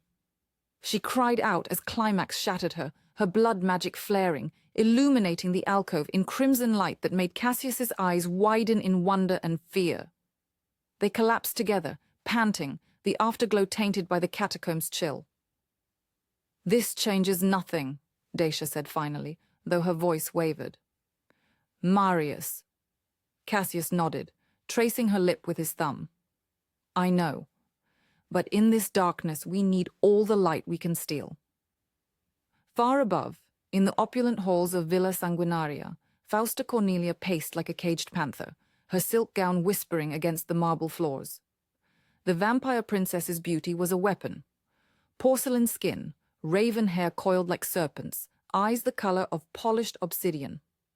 But tonight, jealousy festered beneath that allure, a venom directed at the Dacian slave who had ensnared Marius's affections. Sulla's latest council had revealed discrepancies in the proscription lists. Names vanishing, executions botched, as if fate itself rebelled. Fausta's spies whispered of a prophetess meddling with blood rites, and her father's suspicions fell on Marius, his favored enforcer. But Fausta knew better. It was that tattooed wench, Dacia, pulling the strings. The thought of Marius's hands on her olive skin, his ancient blood mingling with her mortal fire, ignited a rage that demanded action. "I will uncover you," she hissed to the empty chamber, her fangs elongating briefly in her fury. Donning a hooded cloak, she slipped from the villa under cover of night, her vampire speed carrying her to the forum's underbelly. The catacombs called to her, ancient hunting grounds where her kind had first tasted immortality. If the slave was tampering with the lists, the tunnels would hold clues. The old powers lingered there, jealous of interlopers. Descending through a concealed shaft near the Temple of Vesta, Fausta moved with predatory grace, her senses attuned to every drip of water, every skitter of rats. The air thickened with the scent of fierce sweat and blood magic? Fresh, potent, laced with divinity. Her lips curled in a snarl. It was unmistakable. The essence of Tagus, the ploughed god her Etruscan ancestors had betrayed for Roman ambition. She followed the trail through twisting passages, avoiding the niches where bones whispered curses. A faint glow caught her eye in a forgotten chamber. A spatter of blood on the floor, dried but still humming with power. Kneeling, she touched it, her finger coming away with a residue that burned like holy fire. Visions assaulted her. A woman's face, tattooed and fierce, rewriting marble tablets in the Senate. A network of shadows forming in the depths, and deeper still, a plow blade piercing the earth, birthing a child god whose blood could unmake vampires. Fausta recoiled, her hands smoking faintly. "Tagus reborn," she breathed, horror and hunger twisting in her gut. The legends were true. The slave was no mere haruspex, but the reincarnation that could shatter Sulla's empire or elevate vampires to unchallenged dominion if claimed. Marius knew. He had hidden this from them all. Rising, she melted into the shadows, her mind racing. The network was real, expanding in these very tunnels. She would report to her father, but not yet. Not until she held the leverage to destroy Dacia and reclaim Marius. A clue, a single drop of blood. But it raised the stakes to cosmic heights. The Shadow War had just ignited into inferno. Back in the alcove, Dacia and Cassius gathered their recruits for the final oaths. The group had swelled to 20, voices murmuring plans, diversions in the forum, forged documents, signals carved into walls. But as Dacia sealed the pact with another prick of her dagger, a chill wind snaked through the tunnels, carrying the faint scent of jasmine and decay. Vampire perfume. "Someone approaches," she warned, her senses sharpening. The network froze, eyes wide. Cassius drew his gladius, positioning himself at the entrance. "Scatter to the secondary paths. Dacia with me." They fled deeper, hearts pounding, the ominous weight of pursuit pressing down. Allies forged in the dark, but the darkness hungered for them all. Above, Rome slumbered uneasily, unaware that its soul teetered on the edge of blood and revelation. Dacia's mind raced as they ran, the echo of footsteps, real or imagined, spurring her on. The network was born, fragile but fierce, a web of proscribed souls united against the undead tide. Yet Fausta's invisible hand loomed, a clue unearthed that could unravel everything.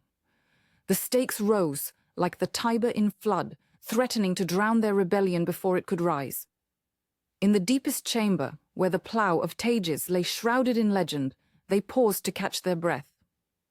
Cassius's hand found hers again, an anchor in the storm. "We will prevail," he vowed. Dacia nodded, but her blood whispered otherwise. Omens of betrayal, of love tested by fangs and fire. The catacombs held their secrets close, but secrets had a way of bleeding out. Meanwhile, Fausta emerged from the tunnels into the moonlit streets, her cloak billowing like wings. She had what she needed.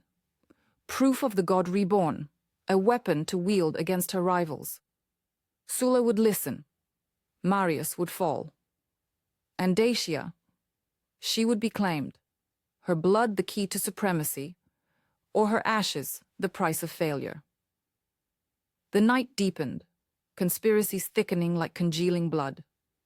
Rome's underbelly stirred, allies in the dark facing in dawn-stained crimson. Chapter 9. The Price of Mercy. The Forum Romanum pulsed with the chaotic rhythm of Rome's unraveling heart. Marble columns rose like the ribs of a colossal beast, casting long shadows over the throng of citizens who milled about under the merciless midday sun. The air hung heavy with the sense of sweat, incense from nearby temples, and the metallic tang of fresh blood, ever present in these days of proscription. Marble tablets gleamed on the rostra, inscribed with names that spelled doom for the unwary. Dacia Corvinus moved through the crowd like a shadow woven from the very fabric of the Forum, her Dacian tattoos hidden beneath a simple woolen stola, her eyes sharp as the sacrificial knives she once wielded in the gold mines. She had done it again. Under the cover of night, slipping into the scriptorium like a ghost, she had altered the lists.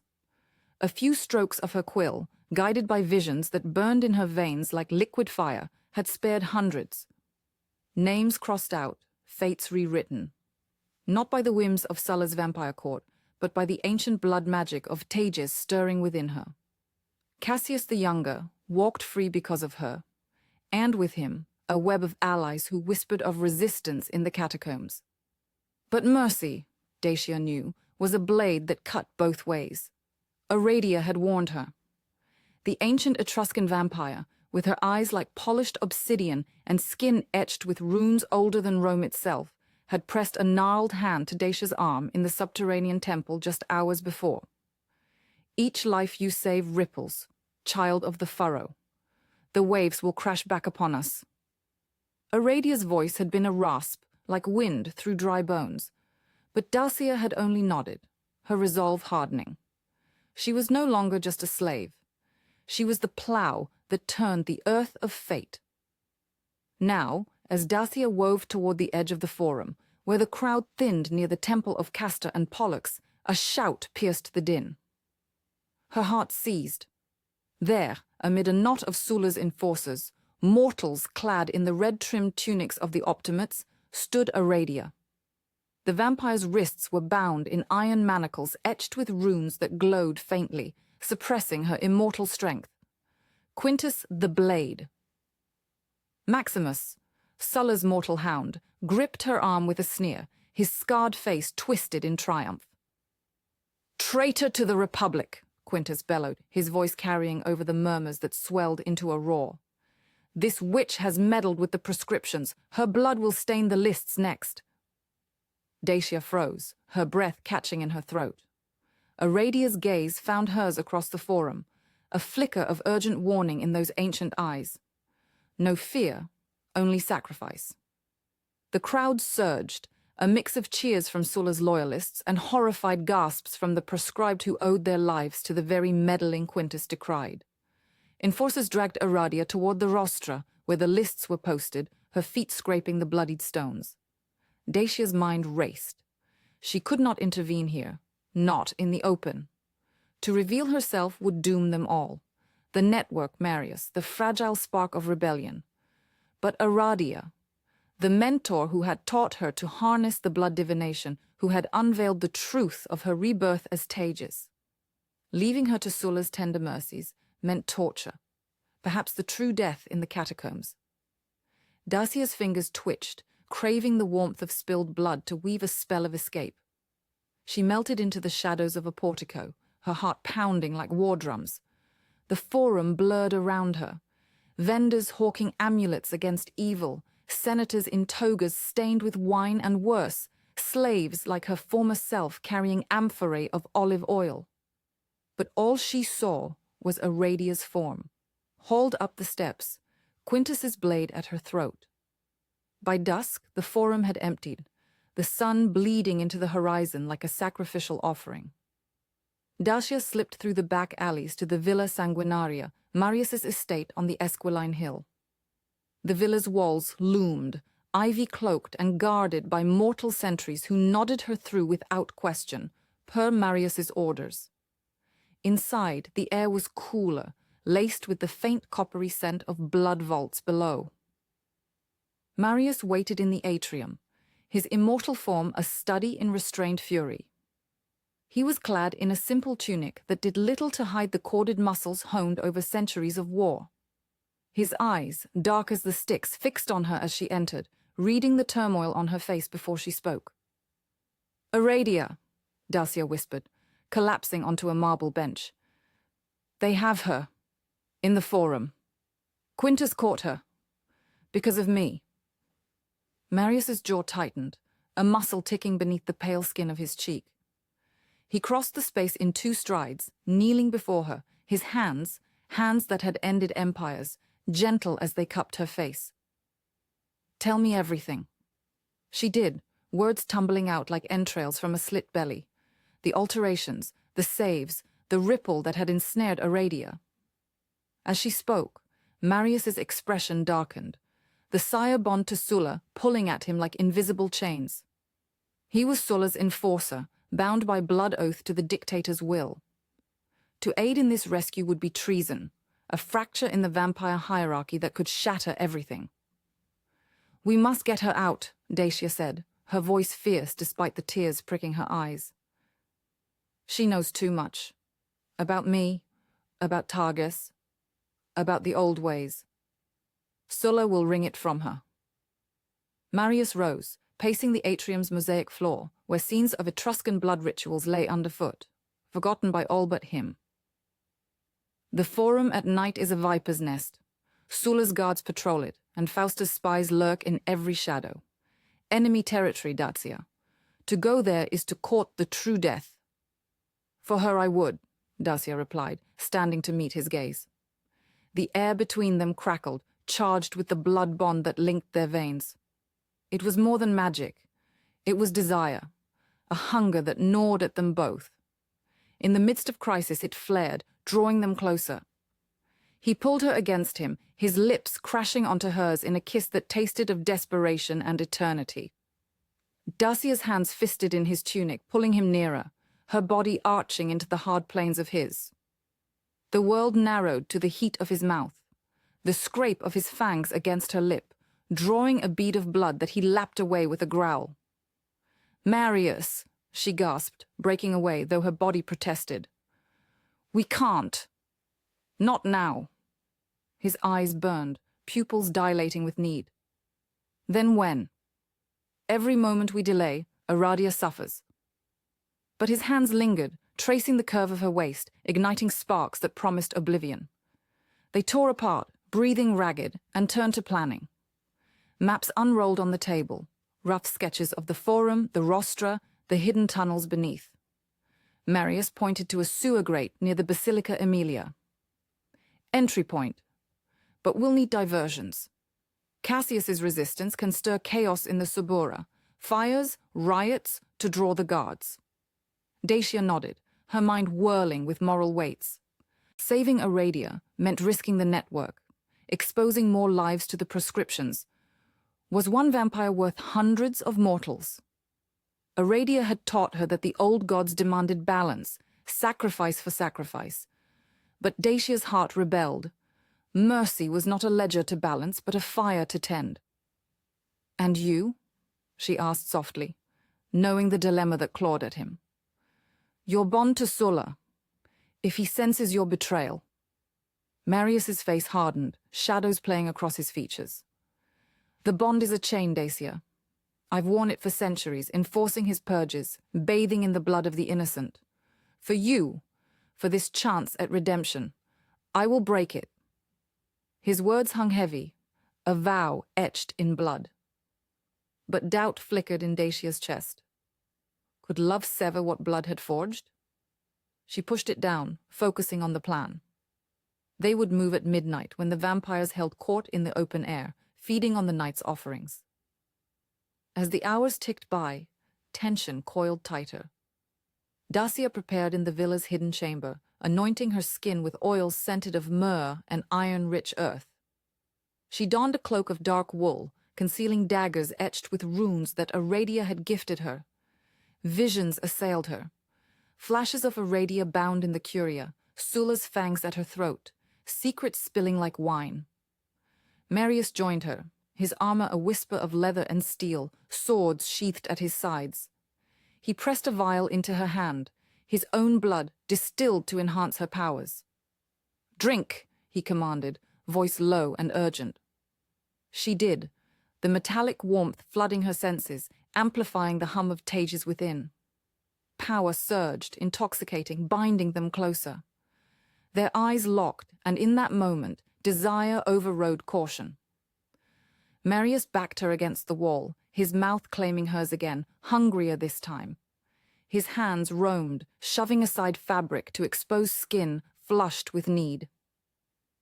"Dacia," he murmured against her neck, fangs grazing the pulse there. "If we fail tonight—" "We won't," she breathed, her fingers tangling in his hair, guiding him lower. His touch was fire, igniting every nerve as he knelt, lips trailing a path of devastation.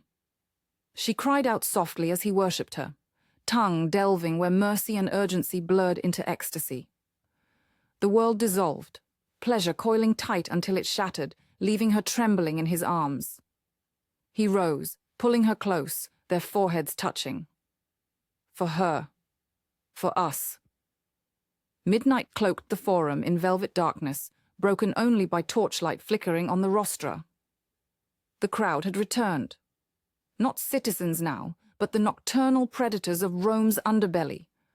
Vampires in senatorial guise lounged on steps, eyes gleaming as mortals were herded forward, prescribed names called out like auction lots. Dacia and Marius approached from the shadows of the Arch of Titus, cloaks blending with the night. Cassius's diversion worked. Distant shouts echoed from the Subura, flames licking the sky, drawing half the guards away.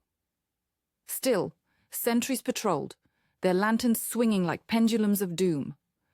They slipped through the grate into the sewers, the stench of rot and waste assaulting them.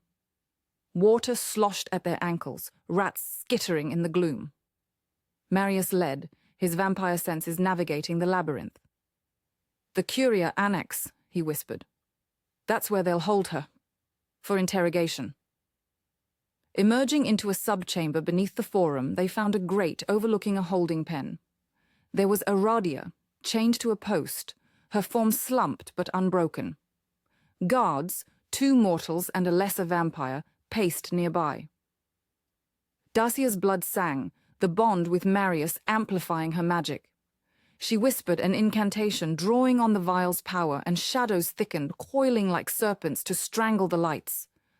The guards cursed, blades drawn as darkness swallowed them. Marius struck first, a blur of lethal grace. His sword sang through the air, severing a mortal's head before the man could scream. The vampire lunged, fangs bared, but Marius was faster, pinning him and draining just enough to weaken, then snapping his neck with a twist. The second mortal fell to Dacia's dagger, her strike precise, guided by prophetic instinct. Blood sprayed, warm and vital, and she smeared it across her palms, weaving a spell to shatter Aradia's manacles. "Aradia!" Dacia rushed forward, supporting the vampire as chains clattered free. Aradia's eyes opened, weak but fierce. "Foolish child. The price." Marius hauled them toward the exit, but alarms blared. Fausta's spies had seen. Footsteps thundered above, voices shouting for the Enforcer General. They burst into the forum proper, the open space a trap now. Torches flared to life, illuminating Quintus and a squad of Sulla's elite, Fausta at their fore, her beautiful face twisted in venomous glee. "There!" Quintus roared, pointing. Marius shoved Dacia and Aradia behind a column. "Go! Through the temple tunnels." "No!" Dacia protested, but he was already charging, sword raised, drawing the enemy to him. The clash was brutal, steel on steel, blood arcing in the night. Marius fought like a god of war, felling 3 before Fausta engaged him, her claws raking his arm. Pain flared in Dacia's bond, an echo of his wound. Aradia gripped Dacia's arm, pulling her toward the Temple of Vesta's hidden entrance. He buys us time. We must go. Tears stung Dacia's eyes as they fled into the earth, the sounds of battle fading. Mercy had saved hundreds, but at what cost? Aradia's capture broken, yet Marius now ensnared in the fray, his sire-bond screaming betrayal. In the tunnels, Aradia collapsed against the wall, wounds from silver-laced chains seeping ichor. The moral weight, Dacia. You feel it now. Each choice carves deeper. Dacia nodded, the urgency of escape mingling with dread. They had rescued her mentor, but the shadow war escalated. Sulla would know. Fausta would whisper poison. And Marius. Would he return? Or would loyalty claim him at last? As they pressed on, Dacia's hand instinctively touched her neck, where his fangs had grazed earlier. Love was the sharpest blade, cutting paths through darkness. And sometimes, through the heart itself. Chapter 10. Fractured Loyalties. The moon hung low over Villa Sanguinaria, casting elongated shadows across the marble colonnades like fingers grasping at secrets. The estate sprawled on the outskirts of Rome, a fortress of opulence built on the bones of the proscribed.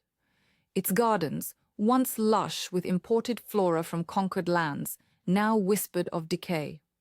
Roses wilted under the weight of nocturnal dew, their petals bruised as if by invisible fists. Inside, the air was thick with the scent of aged wine and something sharper, metallic. Blood, ever present. The lifeblood of empire. Marius Sanguis paced the length of his private chamber, the tapestries on the walls depicting ancient Etruscan battles seeming to mock his turmoil. 8 centuries of unyielding service to Sulla, his sire, his maker, and now this. A fracture in the iron of his will. Dacia's face haunted him, her dark eyes fierce with the fire of the reborn Tages, her touch a brand that seared away the numbness of immortality. The blood bond they shared pulsed in his veins, a siren's call urging him toward rebellion. Aradia's capture demanded action, a rescue that could shatter everything. He stopped before a bronze mirror, its surface etched with runes from a time before Rome's shadow fell over the world. His reflection stared back.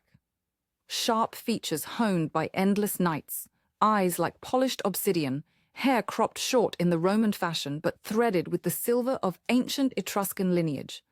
The vampire general, enforcer of proscriptions, reducer of cities to ash. But beneath the armor of duty, a man stirred, anguished and raw, a summons from Sulla. The missive had arrived at dusk, sealed with the dictator's signet, a wolf's head devouring the sun. Marius's fangs ached as he crushed the parchment in his fist, the sire-bond thrumming like a taut wire in his chest. Defiance was not a choice. It was a poison he had already swallowed. The grand atrium of the villa awaited, its vaulted ceiling painted with frescoes of triumphant gods, Jupiter, Mars, and subtler figures. Tages emerging from the furrow, blood anointing the earth. Torches flickered in iron sconces, their flames dancing over mosaics of slain enemies. Sulla reclined on a curule chair at the center, his form draped in a toga of imperial purple, the fabric stained faintly at the hems with the day's offerings. His face, eternally youthful yet etched with the cruelty of ages, turned as Marius approached. "Sanguis," Sulla drawled, his voice a silken blade. "You look as if the Furies themselves chase you. Sit. We have matters to discuss." Marius lowered himself onto a stool opposite, his posture rigid, betraying nothing. The sire-bond tugged insistently, a reminder of the ancient oath sworn in blood and shadow. "Dictator," he replied, the title a formality laced with deference. "The lists proceed apace. Quintus reports no delays in the executions." Sulla's lips curled, revealing the tips of elongated canines. "Ah, but there are delays, my faithful hound." Whispers in the forum, names vanishing from the tablets like smoke. Innocents spared, or so the rabble claims. And now this Etruscan witch, Aradia, slips our grasp in the cells beneath the Curia. Care to explain? The words landed like a lash. Marius's mind raced, piecing together the subtle alterations Dacia had wrought, her prophetic hands rewriting fate with drops of her divine blood. He had turned a blind eye, shielded her from Sulla's gaze. But Aradia's capture, ordered by Fausta's spies, had escalated the peril. The rescue plan, whispered to him by Dacia in the stolen hours of their passion, demanded his complicity now. Illusions of the desperate, Marius said evenly, meeting his sire's gaze. The bond strained, a burning thread pulling at his core, demanding truth. He pushed back, drawing on the strength of his bond with Dacia, a counterforce blooming in his blood. The proscribed are cunning rats. They scatter, but we hunt them still. Sulla leaned forward, his eyes narrowing to slits of amber fire. Cunning rats with a prophetess at their helm? Your Dacian pet grows bold, Sanguis. I sense her hand in this. Or is it yours? The accusation hung heavy, the air thickening with unspoken threats. Marius felt the sire-bond coil tighter, a vice around his heart sending jolts of agony through his limbs. Sweat beaded on his brow, uncharacteristic for one of his kind. He clenched his jaw, tasting the copper tang of his own blood where his fangs pierced his lip. My loyalty is yours as ever, he ground out, the words tasting of ash. Subtlety was his weapon now. He could not defy openly, not yet, but aid the rescue without raising alarms. Quintus leads the guard on Aradia. He is loyal but mortal. Perhaps reinforce his watch with our own? I will oversee it personally. Sulla's laughter echoed, cold and mirthless. Personal oversight? From you? No, my son. You will command the perimeter. Ensure no shadows stir in the night. Quintus will deliver the witch to me by dawn. Her blood will reveal the traitors meddling with my lists. The order was a trap, Marius knew. Perimeter duty would keep him from the cells, from intervening. But it also positioned him to misdirect, to create the chink in the armor the rescuers needed. He nodded, the motion costing him. A fresh wave of pain lanced through him as the bond rebelled against the lie woven into his compliance. As you command. Sulla waved a dismissive hand, but his eyes lingered, probing. Go, and Sanguis. Remember the gift I gave you. Immortality. Power. Do not squander it on whims. Marius rose, bowing low before retreating into the shadowed corridors. The villa's halls twisted like veins, leading to the blood vaults below, where casks of harvested life waited. But his path veered toward the stables, where the night guard assembled. Outside, the air was crisp, carrying the distant clamor of Rome's unrest. Torches lined the courtyard, illuminating ranks of soldiers, mortals, and a few lesser vampires, their faces gaunt with fear or fanaticism. Quintus the Blade. Maximus stood at their fore, a towering figure in leather cuirass and greaves, his sword belted at his side like an extension of his arm. Scars crisscrossed his face, souvenirs from the Dacian wars, and his eyes burned with the zeal of one who believed in Sulla's vision of a purified Rome. General, Quintus saluted, fist to chest. The perimeter is secured. No sign of intruders. Marius scanned the man, assessing. Quintus was Sulla's mortal blade, efficient and unyielding, but blind to the supernatural currents swirling around him. That blindness could be exploited. Good. But the night grows restless. Double the patrols on the eastern approach. The woods there hide sympathizers. Quintus frowned, his hand drifting to his hilt. Eastern? The cells are to the south, toward the Curia Road. The woods are a diversion. Here was the subtlety, the defiance cloaked in caution. Marius stepped closer, lowering his voice to a conspiratorial rumble. Diversion or not, whispers say the resistance favors the shadows there. Draw them out, thin your lines at the south gate just enough to test their mettle. I will coordinate from the walls. The words were a gamble. thinning the guard at the south, where the rescue would strike, without alerting Quintus to the true intent. The sire-bond protested, a searing heat building in Marius's chest, as if his blood boiled from within. He stifled a grimace, focusing on Quintus's reaction. The enforcer hesitated, then nodded sharply. "As you say, General. Better safe than sorry. I'll shift half the squad east." Marius clapped a hand on his shoulder, the gesture brotherly, masking the turmoil. "Wise. Report any anomalies directly to me. Sulla's eyes are everywhere." Quintus barked orders, the soldiers dispersing into the night like wraiths. Marius watched them go, the strain intensifying. The bond with Sulla was no mere oath. It was woven into his essence, a parasitic link that fed on obedience. Defiance frayed it, sending phantom pains, nerves firing as if flayed, visions of his turning flickering at the edges of sight. Sulla's fangs in his throat, the ecstasy of the first feed, the chains of eternity forged. He retreated to the ramparts, the stone cool beneath his palms. From here, the villa's sprawl unfolded. The training grounds where gladiators bled for vampire sustenance, the library of forbidden tomes whispering of pre-Roman gods. And beyond, Rome's lights flickered like dying stars, the proscription lists fueling the pyres. Dacia. Her name was a talisman against the pain. Their last union replayed in his mind. The villa's hidden alcove, her body arching beneath him, skin slick with sweat and the mingled essence of their bonds. She had cried out, not in fear but in power, her nails raking his back as their blood sang together. Extra spicy that night, her thighs parting for him, his mouth tracing the curve of her breast, fangs grazing but not piercing, teasing the edge of possession. The spice of their love was rebellion itself, a fire that consumed the cold obedience of centuries. A shadow detached from the tree line, too fluid for a mortal. Marius tensed, hand on his gladius. But it was no intruder. It was Lucius, one of Fausta's spies, a sleek vampire with eyes like chipped ice. "Sanguis," the intruder hissed, voice low. "The princess sends word. She sees the cracks in the master's foundation. Your distractions with the Dacian whore weaken us all," rivals alerted. Fausta's web extended even here.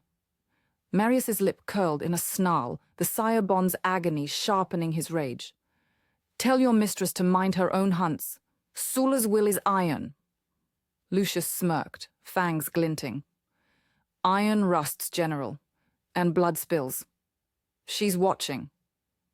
The spy melted back into the darkness, leaving Marius alone with the mounting storm. The bond strained further, a crack widening, pain lancing to his temples, forcing him to his knees.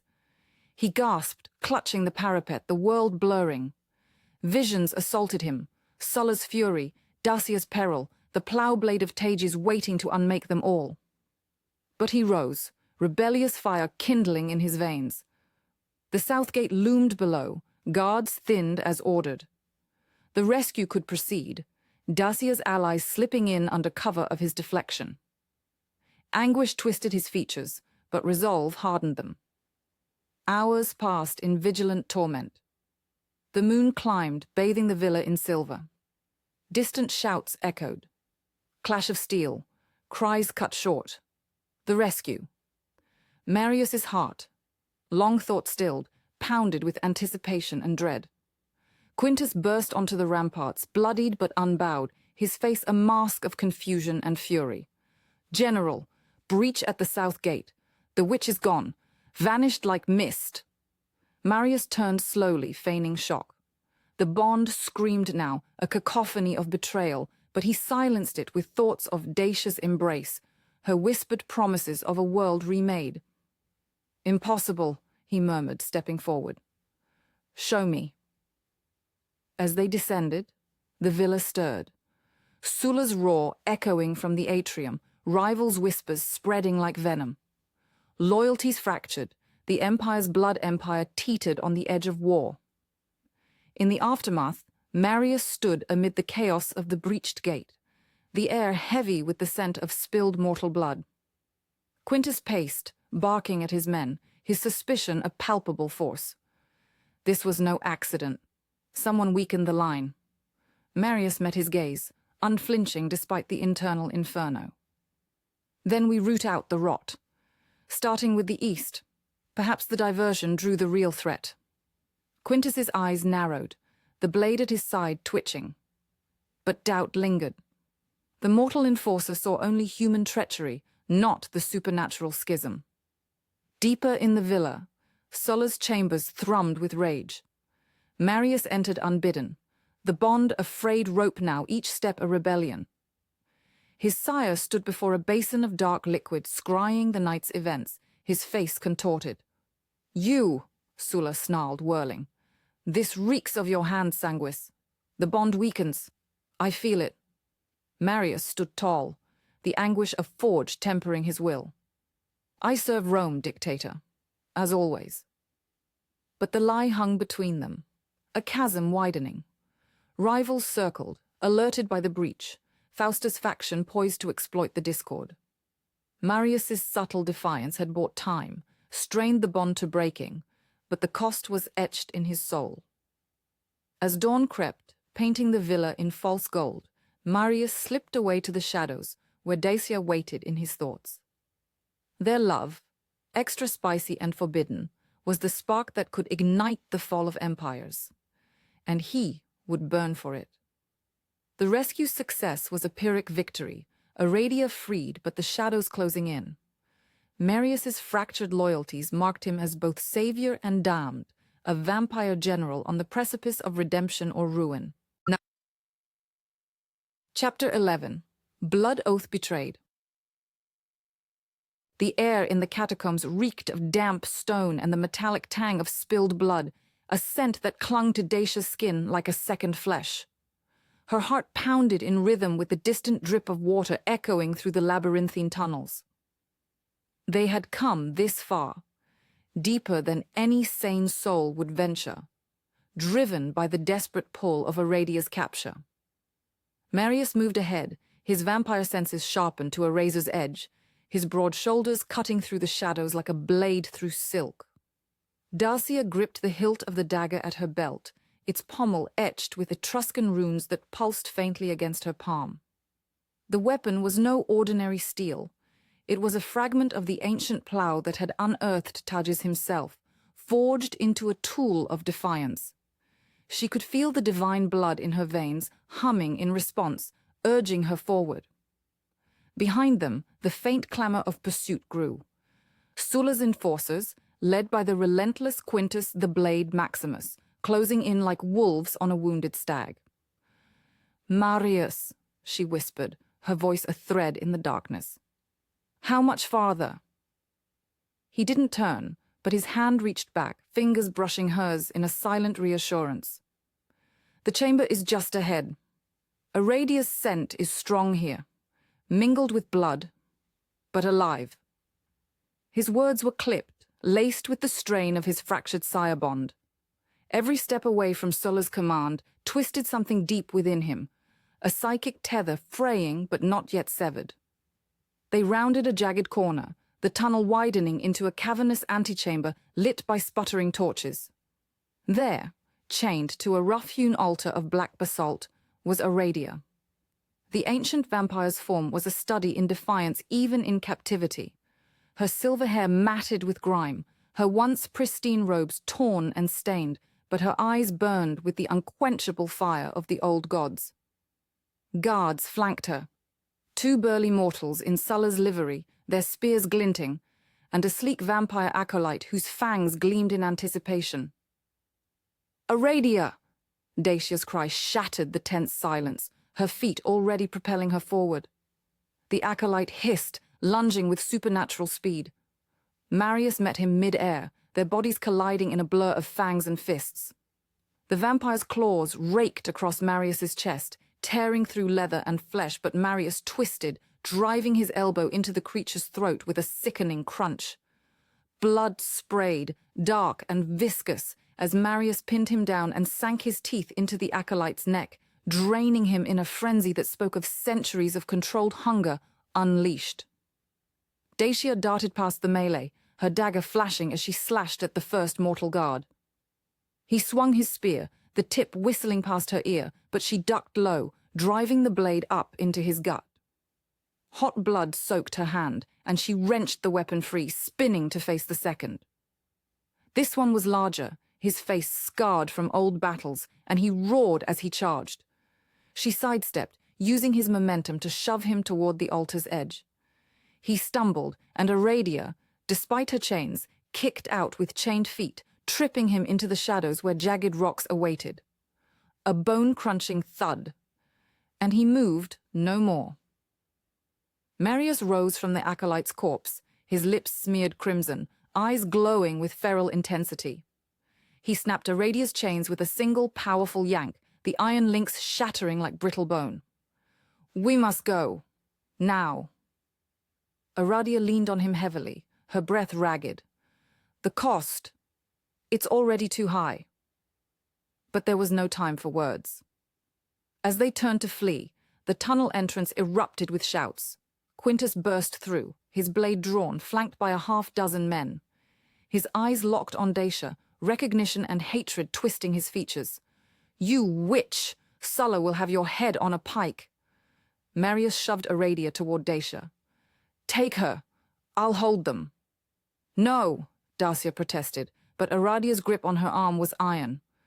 "Go, child of Tages. The temple awaits." Aradia's voice was a rasp, but it carried the weight of prophecy. Marius charged into the fray, his sword a whirlwind of death. He felled 2 men in seconds, their screams echoing off the walls, but Quintus was cunning. He feinted left, then struck low, his blade slicing across Marius's thigh. Blood welled, slowing the vampire, and another guard landed a blow to his shoulder. Dacia's vision blurred with rage and fear. She couldn't leave him. Not like this. With Aradia in tow, she hurled a vial of sanctified oil from her pouch, the alchemical concoction igniting on impact with the guards' torches. Flames bloomed, a wall of fire separating Marius from the bulk of his foes. It bought them moments. Marius broke free, limping but unbroken, and they ran. Deeper into the catacombs, the blaze roaring behind them like the wrath of forgotten gods. The subterranean temple of Tages lay hidden beneath the eternal clamor of Rome, a sanctum carved from the earth's own fury. Its walls, frescoed with scenes of haruspicy and blood rites, seemed to breathe as Dacia, Marius, and Aradia stumbled through the arched entrance. The air here was thicker, laced with the scent of incense, long burned, and earth undisturbed for centuries. The central altar, hewn from a colossal plow blade, gleamed dully in the light of bioluminescent fungi clinging to the vaulted ceiling. They collapsed against the cool stone, breaths heaving. Aradia slid to the floor, her hand pressed to her side where a deep gash wept dark blood. The wound was no mere cut. It pulsed with an unnatural venom, the acolyte's final spite. "Dacia," Aradia murmured, her voice fading like smoke. "Come closer." Marius knelt beside them, his own wounds knitting slowly under his immortal regeneration, though the sire-bond strain made his face pale, etched with pain. He tore a strip from his tunic, pressing it to Aradia's injury, but she waved him off weakly. "It's too late for that, my fierce one. The blade was poisoned with nightshade essence, vampire bane. I feel it coursing through me, unraveling the old weave." Dacia's throat tightened, tears stinging her eyes. Aradia had been her guide, her anchor in this maelstrom of divinity and betrayal. "No. We'll find a way. The temple's powers." Aradia's laugh was a hollow echo. "The temple holds secrets, not miracles. But listen, for time slips like blood from a vein." She grasped Dacia's hand, her skin cool as marble, and placed it over the altar's edge. The runes there ignited under Dacia's touch, a soft glow illuminating the chamber. "In the beginning," Aradia began, her eyes distant, gazing into the veils of prophecy, "Tages rose from the furrow, child of blood and earth, to teach the arts of divination. But Rome's founders, hungry for power, bound him with chains of iron and oath. They plowed him under, scattering his essence across the ages. You, Dacia, are his rebirth. The plow turns once more. Marius watched in silence, his hand resting on Dacia's shoulder, a silent vow of protection amid the unfolding revelation. Aradia continued, her voice gaining strength from the temple's resonance.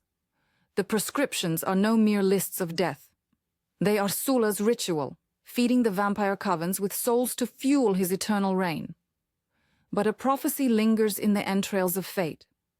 When the reincarnate plows the field of the dictator's heart, the old blood will spill, and the new empire crumble.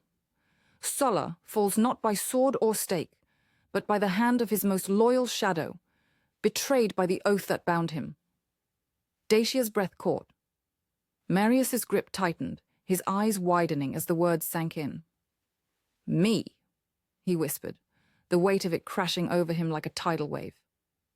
Aradia nodded, a sorrowful smile touching her lips. The sire-bond is a double-edged blade, Marius Sanguis. It chains you, but in breaking it, you free us all. Sulla's fall is your redemption, or your end. The prophecy hung in the air, heavy as the temple's shadows.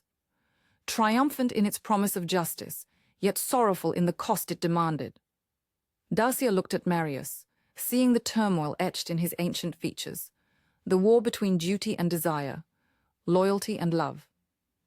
And you, Dacia asked Aradia, her voice breaking, what role do you play in this furrow? The vampire's eyes softened, a mother's gaze upon a wayward child. I am the soil, Dacia, fertile but turned under to nourish what grows. My sacrifice will seal the prophecy, binding the old ways to your ascension. When the time comes, let my blood anoint the plow. No, Marius growled, his voice raw. We won't let it come to that. But Aradia's hand trembled as she released Dacia's, the glow from the runes fading. It already has. The rescue. It was my choice. To draw them here, to reveal this in safety. Go now, before the poison claims me fully. Warn Cassius. Rally the network. Sulla's suspicion grows. The shadow war ignites. Dacia leaned in, pressing her forehead to Aradia's, their breaths mingling in a sacred bond. Thank you, mentor, for everything. Aradia's eyes fluttered shut, but a faint smile lingered. Rise, goddess. The empire awaits its reckoning. As her breathing shallowed, Marius pulled Dacia away gently, leading her to a shadowed alcove in the temple's depths.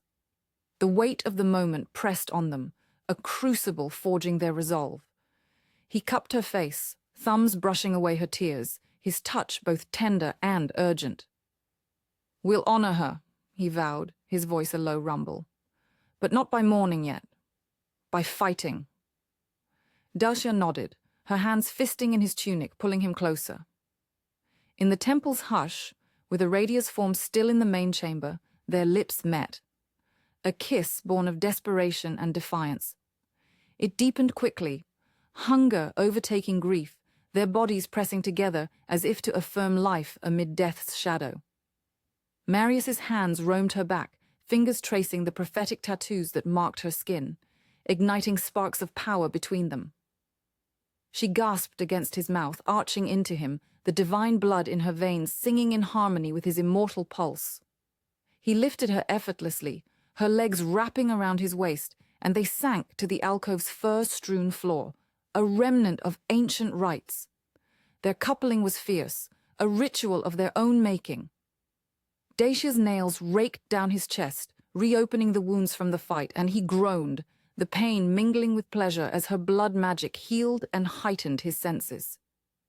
He entered her with a thrust that stole her breath, their rhythms sinking like the ebb of tides under a blood moon.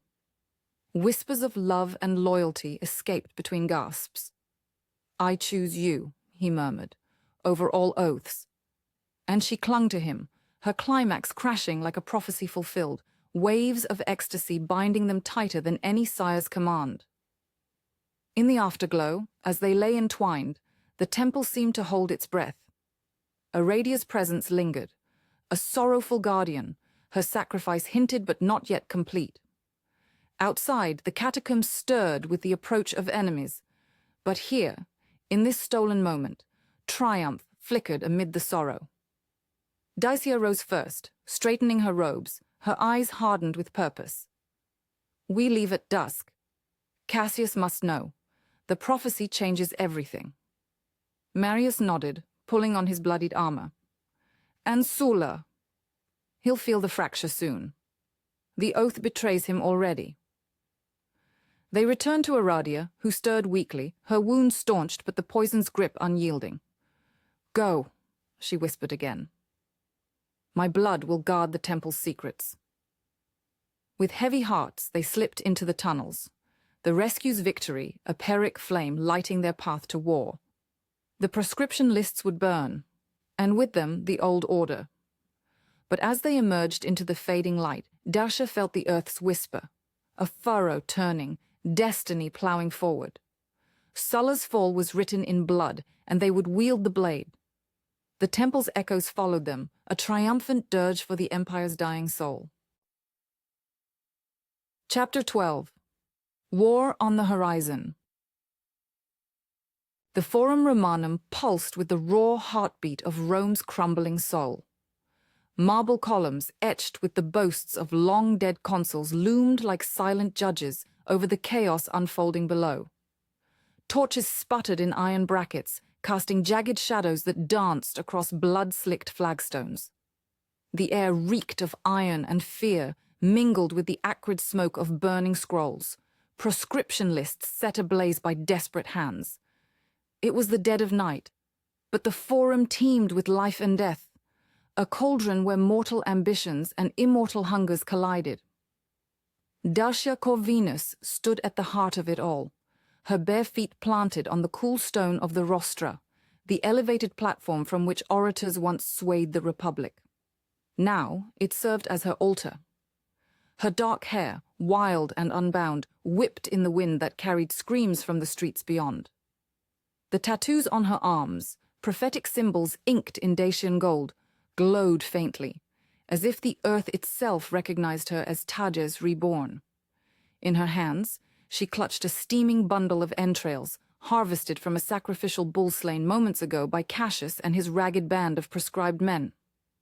The viscera pulsed with residual life, veins threading like rivers of fate. Around her, the shadow war had ignited. Vampire enforcers loyal to Sulla clashed with the rival houses, Fausta's Optimates faction, hungry for supremacy, and the shadowy remnants of Aradia's old Etruscan coven, now led by desperate mortals turned feral in the fight. Swords clanged against fangs, and the guttural snarls of the undead echoed off the temples. Bodies fell in heaps, slaves who had risen against their lists, senators' sons wielding pilums with the fury of the damned, and vampires who burst into ash when staked through the heart. Marius Sanguis moved through the fray like a spectre of war itself. His ancient Etruscan blade, forged in the fires of the first turning, sang as it cleaved through a pair of Fausta's thralls, lesser vampires with eyes like polished obsidian. Blood sprayed, warm and vital, calling to the hunger that gnawed at his core. But he ignored it, his focus locked on Dacia. She was the eye of this storm, her power unraveling the threads Sulla had so meticulously woven. Every life she spared chipped at his sire's empire, and with each act, Marius felt the bond strain like a chain about to snap. "Marius!" Dacia's voice cut through the din, sharp as a haruspex's knife. She was chanting now, her words a blend of Dacian incantations and the ancient tongue of Tages, pulling fate from the guts before her. The entrails writhed unnaturally, forming patterns that only she could read, symbols of lives spared, deaths averted. With a flick of her wrist, she traced sigils in the air, and the proscription tablets nailed to the nearby rostra trembled. Names faded from the marble, etched away by invisible forces, as if the stone itself wept for the mercy shown. He reached her side in a blur, his cloak torn and stained with the gore of battle. "This is madness, Dacia," he growled, his voice low and rough, laced with the gravel of centuries. His hand gripped her arm, not to stop her, but to steady them both. The sire-bond pulsed in his veins, Sulla's will a distant thunder demanding obedience. But looking into her eyes, fierce, unyielding, alive with the fire of gods, he felt his resolve harden against it. "Madness is letting Rome drown in blood," she retorted, her breath coming in heated bursts. The divination was taxing her, sweat beading on her olive skin, tracing paths down the curve of her neck. Marius's gaze lingered there, drawn inexorably to the pulse that thrummed beneath her flesh. Even now, amid the apocalypse, desire coiled in him like a serpent awakening. A roar split the night. Fausta Cornelia, her golden hair matted with blood, leading a charge from the steps of the temple of Castor and Pollux. She was a vision of vampiric fury, her gown ripped to shreds, revealing the porcelain perfection of her immortal form. "The slave whore thinks she can play at gods," Fausta shrieked, her fangs extended, eyes blazing with jealousy and ambition. Her followers, elegant patricians turned predators, flanked her, their claws raking through the air as they descended on the rostra. Marius shoved Dacia behind the makeshift barricade of overturned carts and shields, his body a shield of its own. "Stay with the right. I'll hold them." He leaped into the melee, his blade a whirlwind. The first of Fausta's vampires lunged, a lithe woman with nails like daggers. Marius parried, then drove his elbow into her throat, following with a slash that opened her from navel to sternum. She dissolved into shrieks and smoke, but more came. From the shadows of the Basilica Aemilia, Cassius the Younger directed his mortals, proscribed men and women armed with whatever they could scavenge, broken amphorae shards, stolen gladii, even the iron spits from market stalls. "For the Republic! For the spared!" he bellowed, his voice cracking with exhaustion but unyielding. One of his fighters, a wiry Dacian like Dacia, drove a stake through a vampire's chest, the creature's scream curdling the blood. Dacia pressed on, her hands deep in the entrails now, blood coating her fingers up to the elbows. Visions flooded her, threads of fate branching like the roots of the world tree, each one a life Sulla had marked for the slaughter. She pulled at them, rewriting with her will. A merchant's name vanished from the lists. Saved. A senator's daughter hidden in the Subura, her doom lifted. Hundreds, then thousands, their paths diverging from death's cold embrace.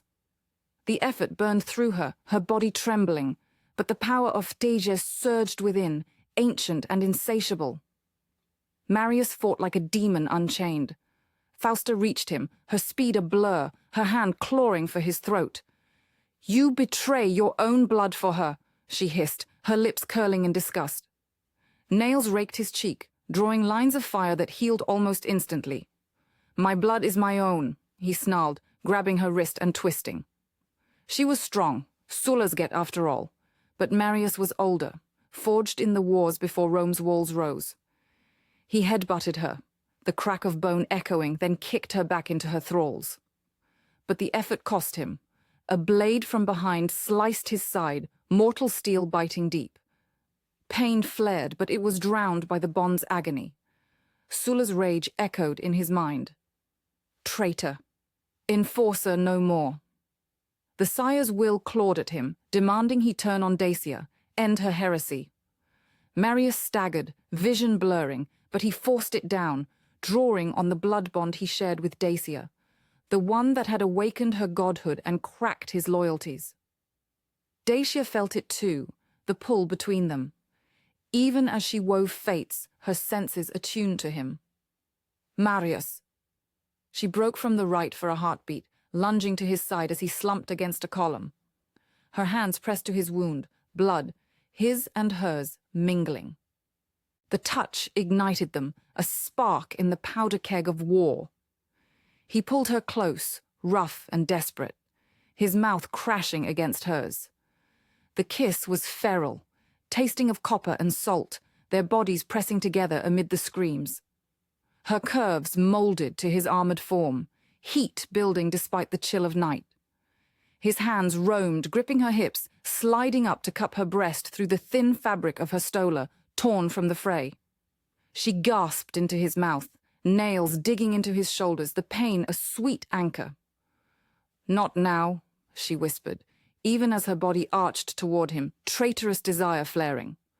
But the war raged on, and she tore away, returning to the entrails.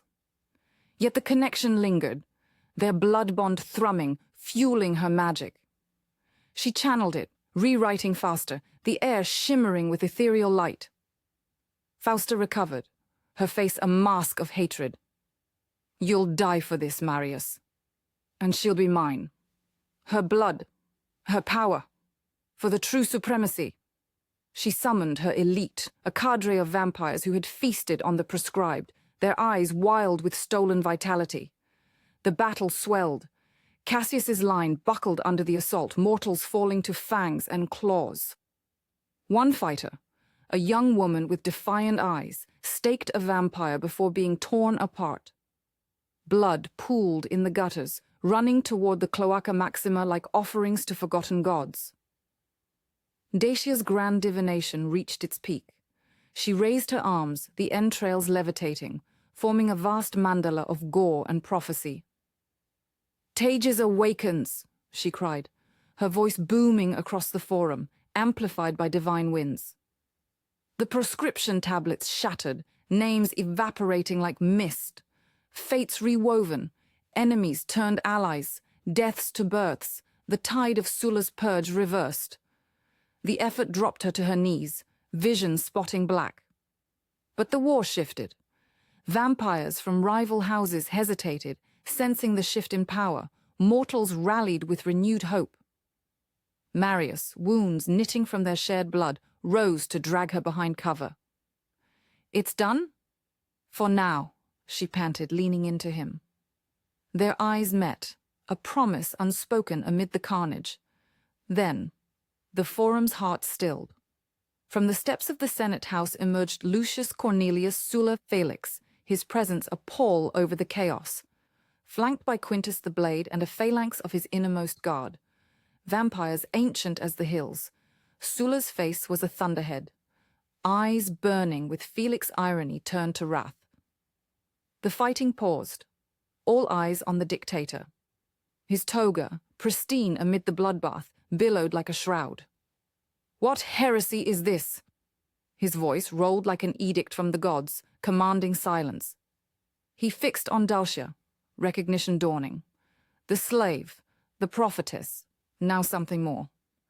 "You dare unmake my will? Rewrite the lists of the fortunate?" Marius stepped forward, blade raised, the sire-bond screaming in protest. "Sulla! Silence, traitor!" Sulla's command lashed like a whip, forcing Marius to his knees, veins bulging against the compulsion. Fausta smirked from the sidelines, her faction holding back, waiting to see the outcome. Dacia rose, defiant, blood dripping from her hands. "Your lists are chains, Sulla. Rome bleeds under your hunger. Tages rises to break them." Sulla's laugh was cold, devoid of mirth. "Tages, that ploughed-up child god buried by my forebears? You are nothing, a Dacian whore playing at divinity." But doubt flickered in his ancient eyes. Aradia's prophecy had reached even him, whispers of his fall. He advanced, the ground seeming to tremble. "This ends tonight.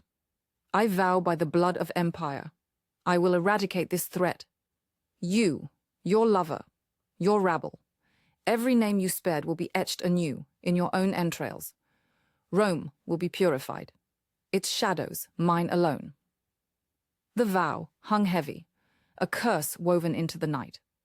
Sulla turned, signaling his guards, and the war reignited with fresh fury. But as Marius fought to his feet, breaking the bond's grip through sheer will and Dacia's touch, they knew. The setup was laid. Sulla's death loomed, not as mercy, but as the plough blade through the heart of empire. The forum dissolved into bedlam once more, swords flashing, fangs gleaming, fates unraveling.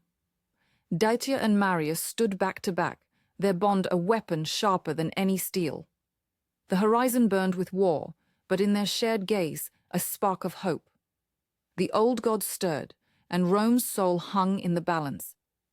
Yet even as they plunged into the fray, Dacia felt the weight of her power.